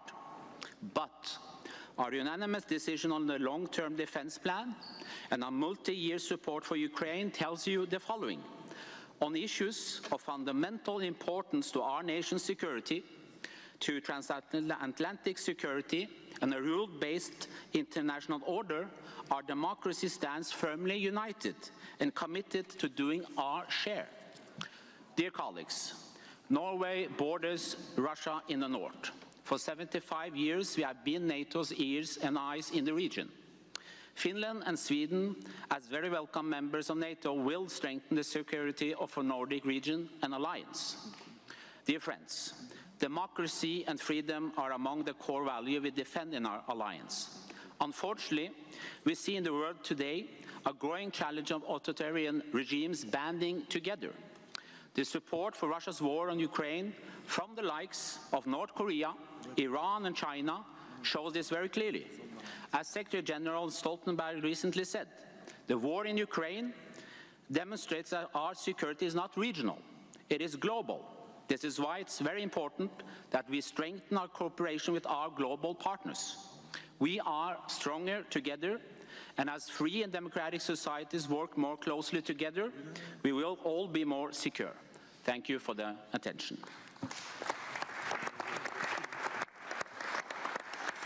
I thank you, Mr. President, and would now like to invite Szymon Hołownia, Marshal of the Sejm of Poland, to address the summit. Thank you so much. Madam Chairman, dear colleagues, first of all, I want to refer to this hideous attack of Russia on the Children's Hospital in Kiev, which took place 2 days ago. And I have this impression, and probably this impression is shared by most of you, that it was kind of a postcard Vladimir Putin sent to us here in Washington on the summit. And there was only one word on this postcard, and this word was death. The question is if we are ready to send him back the postcard with two most important words I think we should put on this postcard today. The first is unity, and the second is enough. We are here parliaments. We represent people. We are not armed forces. We are not governments. These pictures of these children on the streets will last in hearts of our citizens for years. It will be like pictures from Bucha, from the very beginning of the conflict. You know, hearts of our people are broken. Maybe we should do something, you know, as chiefs of parliaments, to comfort them, to show symbolically that we are together with them, with the Ukrainian people, with these children. I don't know, dear colleagues, we've been discussing it with Victoria Chmielite-Nielsen yesterday. Maybe we should consider a common visit to Ukraine, to this very hospital. Maybe we should start the action of rebuilding it. Maybe we should invite these children to our countries for holidays or treatment. Because we are, as NATO, we are a defensive alliance, and there is no better defense when it comes to face the evil than doing good. If somebody is trying to divide us, cooperate. If somebody is trying to destroy, create together. If you will be ready to and open to this kind of acting, please let me know. We can organize something in a coffee break or in the lunchtime. Maybe it will be something, you know, our people will need. And coming back to my thesis, to what I wanted to say in the name of my country, of course the main question of this summit is what should be the appropriate NATO reaction for this situation. And there is only one response. Russia's imperial hunger will only be tamed by an independent, territorially integrated Ukraine with a robust international community behind it. I would like to resound once again in our consciousness this Ukraine victory does not only mean the physical repulsion of an aggressor attack. It also means that a powerful military alliance stands behind Kiev, and it does not take agree to question the existing security system. And the most important thing, an alliance that speaks the language that commands respect. We must speak one language at every stage of Ukrainian conflict, otherwise we will not communicate. Unfortunately, at this point, it must be the language that commands respect. That is why Poland sincerely trusts that the message coming from the NATO summit in Washington will be formulated precisely in the language that commands respect. We trust that this is the direction that the whole NATO community will sustain, that we will succeed in securing long-term security in Ukraine and in the region. I want to emphasize the meaning of the new NATO training and security assistance mission and sustain financial commitment, that the NATO-Ukraine Joint Analysis Training and Education Center, JTEC, which is being launched in Bydgoszcz, will become fully fledged institution, the first ever joint NATO-Ukraine institution which would have symbolic and practical significance. Ladies and gentlemen, I just want to emphasize once again, we should send from here, from Washington, to Vladimir Putin this very short message of unity, of telling him that we are enough of such pictures of children dying on the streets because of the hideous and horrific attacks of the Russian armed forces. This message should be commanding respect. We owe it to the Ukrainian people, to the Ukrainian heroes. Thank you so much.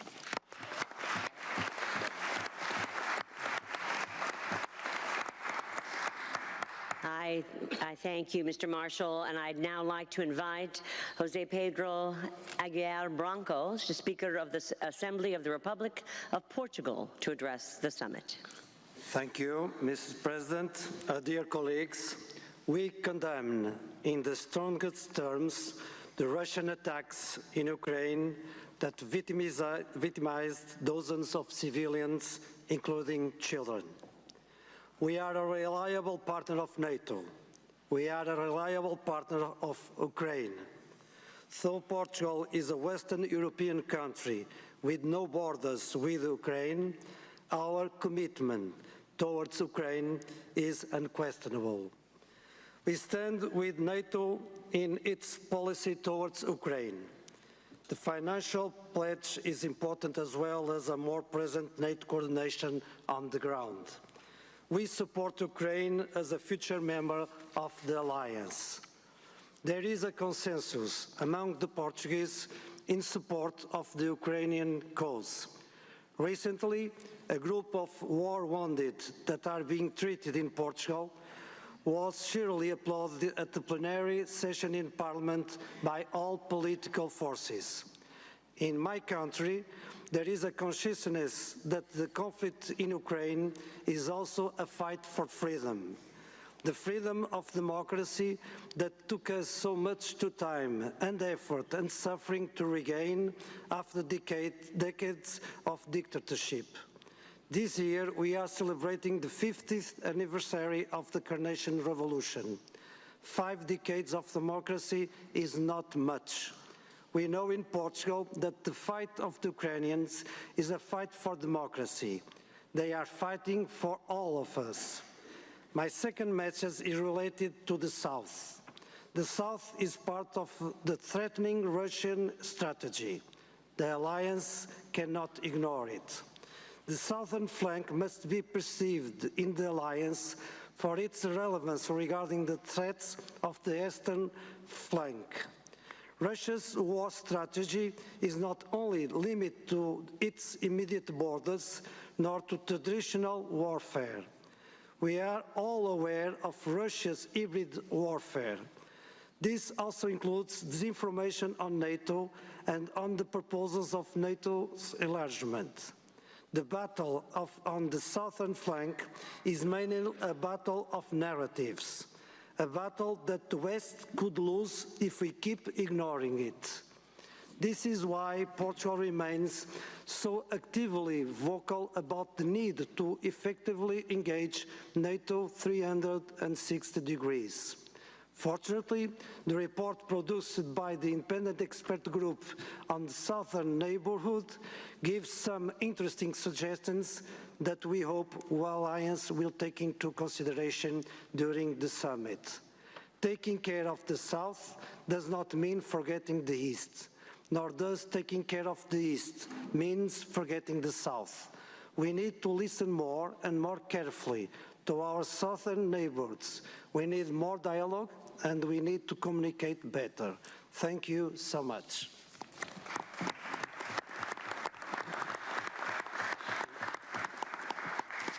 We thank you, Mr. Speaker. I would now like to invite Nicolae Ionel Ciucă, President of the Senate of Romania, to address the summit. Thank you, Madam Chair. Dear colleagues, distinguished guests, we celebrate 75 years of unwavering commitment to peace, security, and collective defense. For 75 years, we all have forged, step by step, the most powerful military alliance the world has ever seen.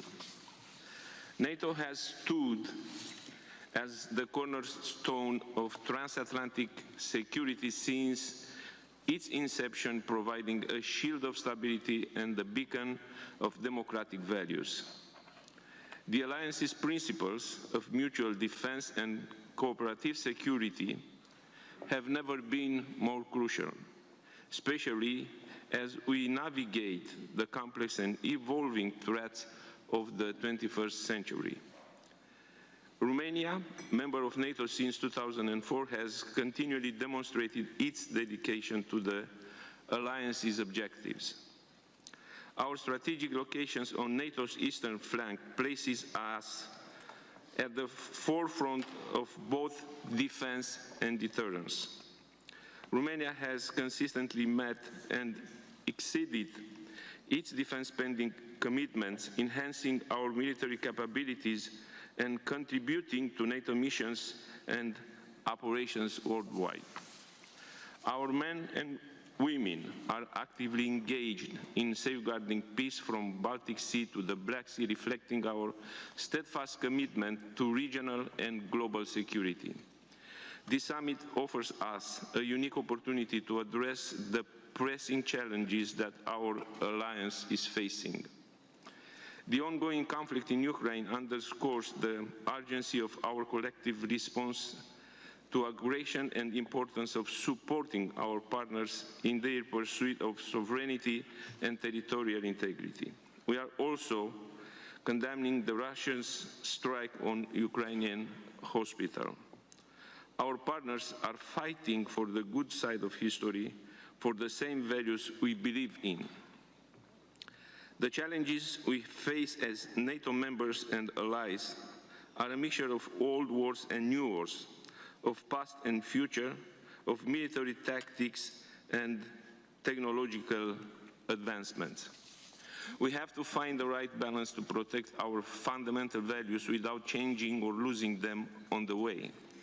Moreover, we must focus on strengthening our defense industrial base to ensure that NATO remains capable and ready to defend every inch of its territory.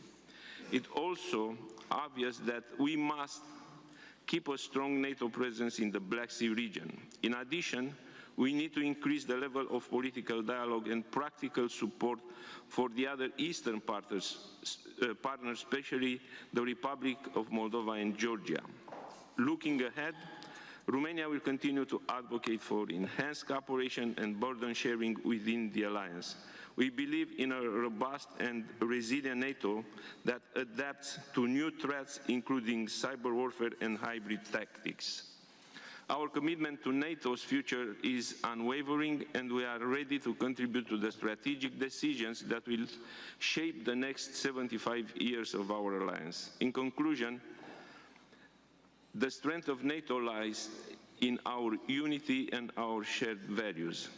As we commemorate this significant milestone, let us renew our commitment to peace, security, and democracy.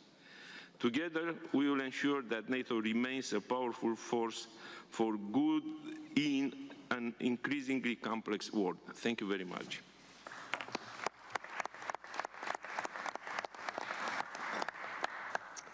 I would now like to invite Thomas Valasek, head of the Slovakian delegation to the NATO Parliamentary Assembly, to address the summit.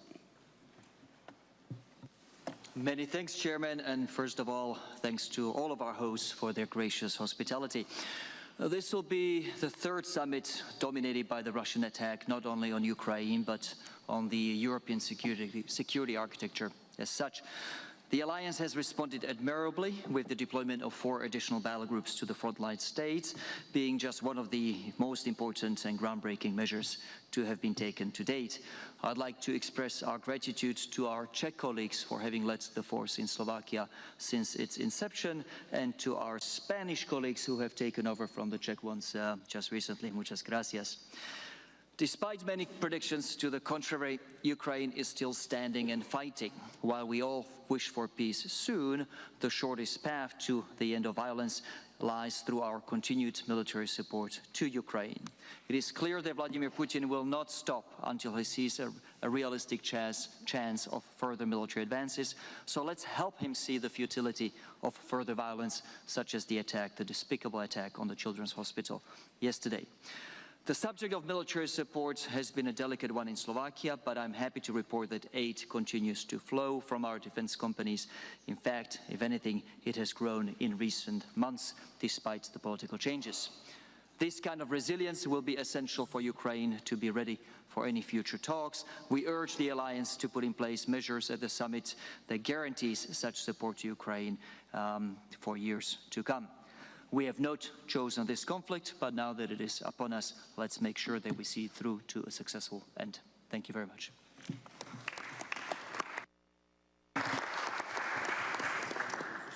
I would now like to invite Matej Tonin, head of the Slovakian delegation to the NATO Parliamentary Assembly, to address the summit. Thank you very much, ladies and gentlemen. For more than 7 decades, NATO has guaranteed peace and security around the world. As we celebrate the 75th anniversary of our alliance and its key achievements, the major focus on NATO summit in Washington must be deterrence and defense, strong support for Ukraine, reinforcing partnership, and unwavering commitment to the principles of democracy and collective security. Deterrence and defense lie at the core of NATO's strategy. In response to evolving threats, NATO must modernize and enhance its capabilities. This includes investing in cutting-edge technologies, bolstering cyber defense, and maintaining a robust conventional military presence. By doing so, we will send a clear message to any potential aggressor that NATO stands ready to defend every inch of its territory.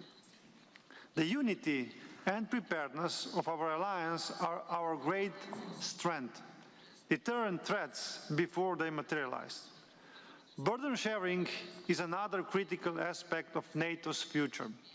Every member nation must contribute its fair share to our collective defense. Slovenia, especially, must fulfill our promises. This is not just a financial obligation, it's a moral duty. Every country benefits from the security provided by NATO, and each must invest in that security. Increased defense spending, contributions to missions, and participation in joint exercises all ensure that NATO remains resilient and capable of facing any challenges. A central focus of our current efforts in the situation is Ukraine. NATO's support to Ukraine is not merely about providing military assistance, but about backing its sovereignty and democratic aspirations. The resilience of Ukrainian people in the face of Russian aggression has been inspiring. NATO's open-door policy reflects our commitment to democratic values and collective security.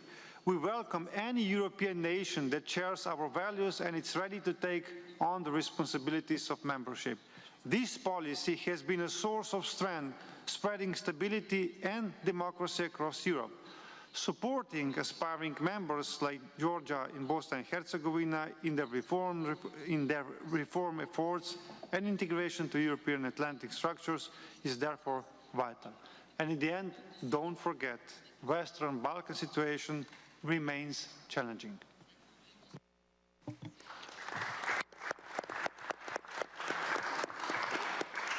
I would now like to invite Francina Armengol, President of the Congress of the Deputies of Spain, to address the summit. Ms. Armengol will speak in Spanish. Thank you very much. First of all, I would like to thank you for making this Parliamentary Assembly possible. 75 years ago, an event would mark the history of humanity. On April 4th, 1949, the Treaty of Washington was signed, by which a group of countries agreed to defend each other from any attack. The world at that time was drawn from this union of forces.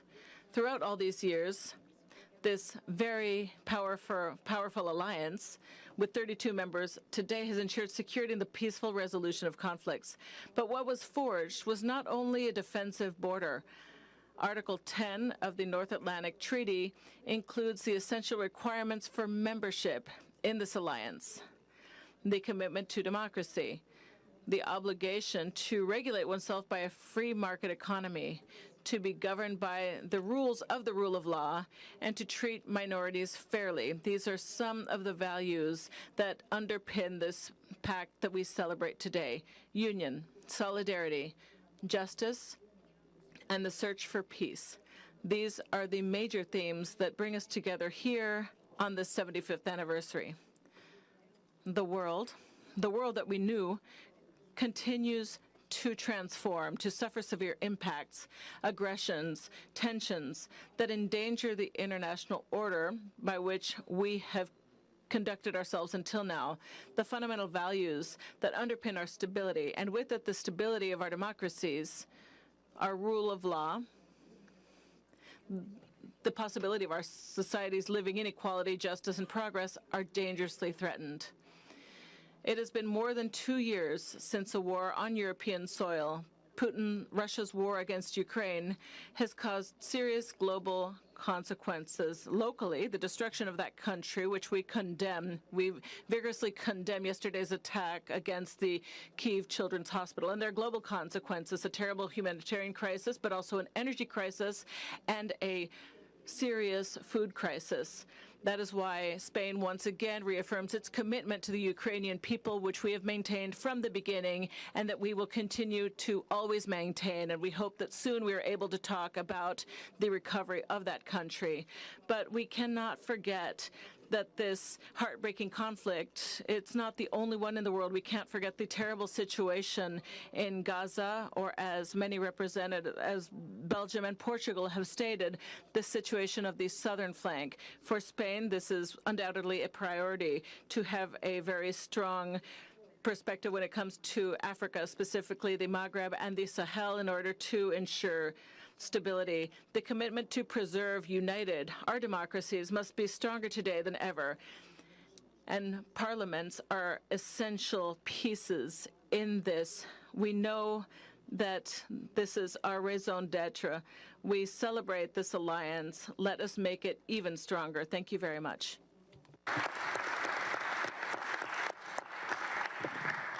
I would now like to invite Karin Enström, head of the Swedish delegation to the NATO Parliamentary Assembly, to address the summit. Thank you, Mr. Chairman, distinguished speakers, dear colleagues. As the head of the Swedish delegation to the NATO PA, I'm honored to have this opportunity to address you all on behalf of the Speaker of the Swedish Parliament. And the Speaker is unfortunately unable to attend. And I also would like to start thanking our American colleagues for the initiative of this summit at a very special time in the life of my country, of the Alliance, and of the whole world. Less than 3 months after Russia launched its full-scale invasion of Ukraine, the Swedish government, with broad support from the parliament as well as the public, submitted an application for NATO membership. And this decision ended our country's centuries of military non-alignment. And I would like to thank you all for the support in this process. And to commemorate the 75th anniversary of this alliance as its newest member feels indeed very special. This also shows that the alliance evolves over time, adapting to new situations and to new generations. And it's a sign of strength and determination that representatives from both parliaments and governments gather here in Washington this week. The importance of this unity cannot be overestimated. Sweden's ambition to be an active and a reliable partner applies to both the Parliamentary Assembly and the NATO. We intend to become actively engaged in all of NATO's core activities: deterrence and collective defense, crisis management, and security cooperation. And we're ready to take on a considerable responsibility for the security of the Baltic Sea, and we can contribute with a strong defense capability and a strong defense industry. And we look forward to deeper cooperation with all of you as members of the alliance. So, dear friends and colleagues, the support for Ukraine in the Swedish Parliament is united and solid. Many speculated that our commitment to the Ukrainian cause would subside as time passed. But what I see is not diminishing commitment, but a growing insight into the fact that the war is about something more than Ukraine's freedom. So, as have been said today, our support for Ukraine is not only a fight to help Ukraine. It is a fight for democracy and human rights throughout Europe and globally. So it's therefore vital that we provide Ukraine with the support it needs to take back the occupied parts of its country. This is how Sweden have chosen to face our troubled times. We do it by defending democracy and freedom, and we do it together with our allies. Thank you.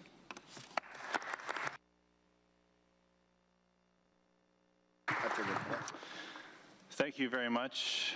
I now want to invite Numan Kurtulmus, Speaker of the Grand National Assembly of Turkey, to address the summit. Mr. Kurtulmus will speak in Turkish.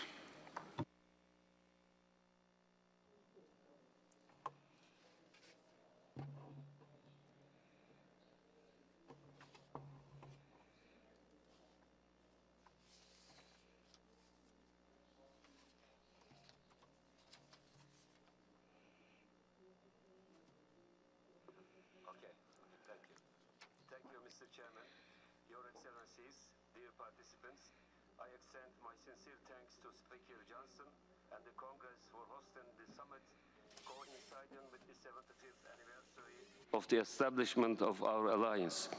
NATO has so far contributed to our collective security in the Euro-Atlantic area and beyond, while we are grappling with new complex global challenges today. Since the onset of the war in Ukraine, Turkey has consistently affirmed its unwavering support for Ukraine's sovereignty, independence, and territorial integrity, including Crimea. Moreover, we have been at the forefront of diplomatic efforts to reach a just and lasting solution to the war. Our efforts should also focus on maintaining democratic resilience in countries NATO members support, including Ukraine. Therefore, political engagement with Rada is one of the most important issues in the table. At this point, I extend my condolences and deep sorrow for the losses of Ukraine in the latest attacks of Russia, including a children's hospital. Dear participant, secondly, terrorism is the most direct asymmetric threat to the security of the alliance. As Secretary General Stoltenberg has repeatedly noted, no other ally has faced more terrorist attacks than Turkey. While we remain resolute in fight against terrorist organizations, namely Daesh, FETÖ, PKK, and offshore its offshore in Syria, PYD and YPG. We want to see our allies act in good faith in solidarity. It is a contradiction, on the other hand, that NATO has a goal to defense expenditures, while Turkey, safeguarding NATO's southern front, is subjected to arms restriction by some of our allies, despite the decision taken in the Vilnius summit. Turkey's commitment to the broader objectives of NATO and well-known contributions to the mission should be well understood.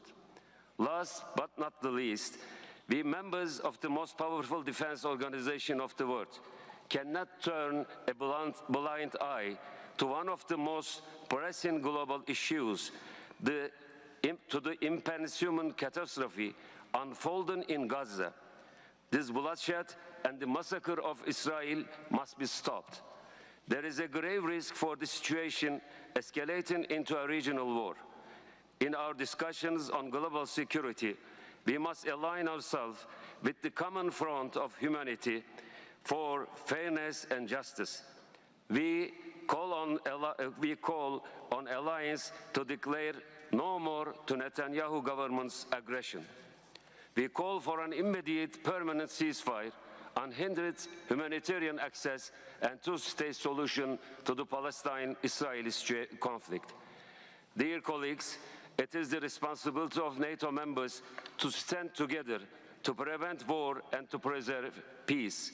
We should therefore increase our consultations, in particular through NATO Parliamentary Assembly, to develop a viable peace perspective, as the current turbulent climate has a potential to spill over.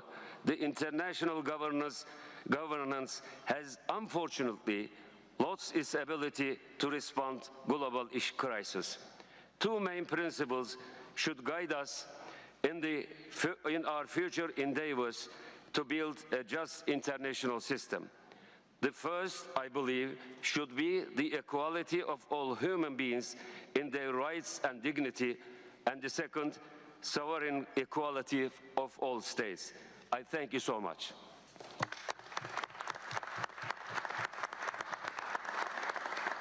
Thank you, Mr. Speaker. I now want to invite Sir Alex Shelbrooke, the head of the United Kingdom delegation to the NATO Parliamentary Assembly, to address the summit. Thank you, Congressman. And may I first of all thank our American colleagues for hosting this summit. It's brought so many people together at this absolutely vital time. And apologies from the two speakers from our Parliament, from the House of Lords, House of Commons, who are, as we speak, having to swear in colleagues after the general election. The founders of NATO knew the horrors of war firsthand, and their legacy was one of peace, collaboration and security.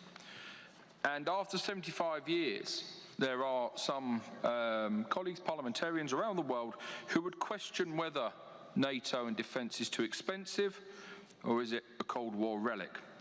We only have to not just look at the conflict in Ukraine, but we also have to look at the written word of President Putin in his 2021 essay, which makes it crystal clear that Ukraine is not the end of his ambitions, it's the start of his ambitions. And peace is not a given. And the post-Cold War dividend is gone. And that is a difficult conversation for us to have with our electorate when we talk about increasing the GDP we spend. But that's where I believe the NATO Parliamentary Assembly is so important.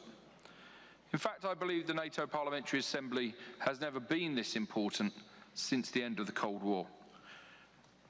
Because we have responsibility to freshman colleagues who come into our parliaments, to existing colleagues in our parliaments, to really paint the picture as to why it is so vital that we spend the money we spend on defence, and reiterate at every corner that NATO is a deterrent force, not an aggressive force. And that balance of deterrence is the only thing that is going to stop wider conflict. The NATO Parliamentary Assembly strengthens the underlying democratic mandate and treaty of the alliance. It gives oversight. It gives direction to governments. This assembly, at the Spring Assembly, passed a declaration that weapons could be used on Russian territory if legitimate causes. That gives the fundamental foundations and underpinning for our leaders to be able to make those decisions, knowing that it's been discussed at a parliamentary level and a political level by our colleagues and by this Assembly. So I believe that the NATO Parliamentary Assembly is as vital as the NATO alliance. And I think it ensures the longevity of the world's longest and widest military alliance. So on this 75th anniversary, may I say, long live the NATO alliance, and may long this defensive and deterrent work.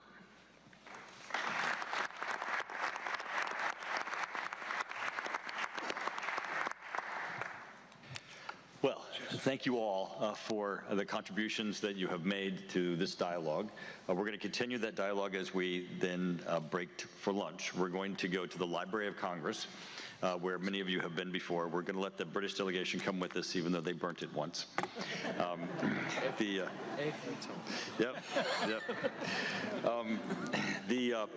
In addition to thanking you for your participation here, I want to do a foreshadow that next year, spring session 2025, will be in Dayton, Ohio. As here we are celebrating the 75th anniversary of NATO. At that event, we will celebrate the 30th anniversary of the Dayton Peace Accords, which brought peace to the area of the Balkans that had been just devastated by unbelievable atrocities. And we certainly appreciate our Balkan partners who are part of this assembly now and those who aspire to be so. This hopefully is a great kickoff for you for the 75th anniversary celebrations. I know throughout D.C. you'll be participating in other events, and you'll take with you the conversations that we've had here.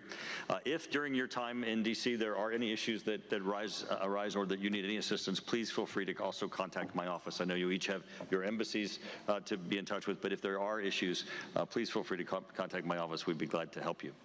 So with that, I know there's going to be an announcement as to how we're going to get to lunch, but I look forward to our taking these contributions to our dialogue that we will enjoy during lunch. Thank you.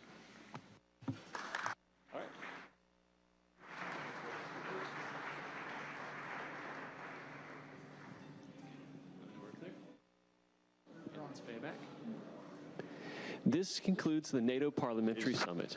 Thank you for attending, and we wish you a successful Washington Summit. For those attending the NATO Parliamentary Assembly Standing Committee lunch, please remain in this room to be escorted to the Library of Congress by the U.S. Capitol Police. We will depart at 12:15 p.m. Thank you.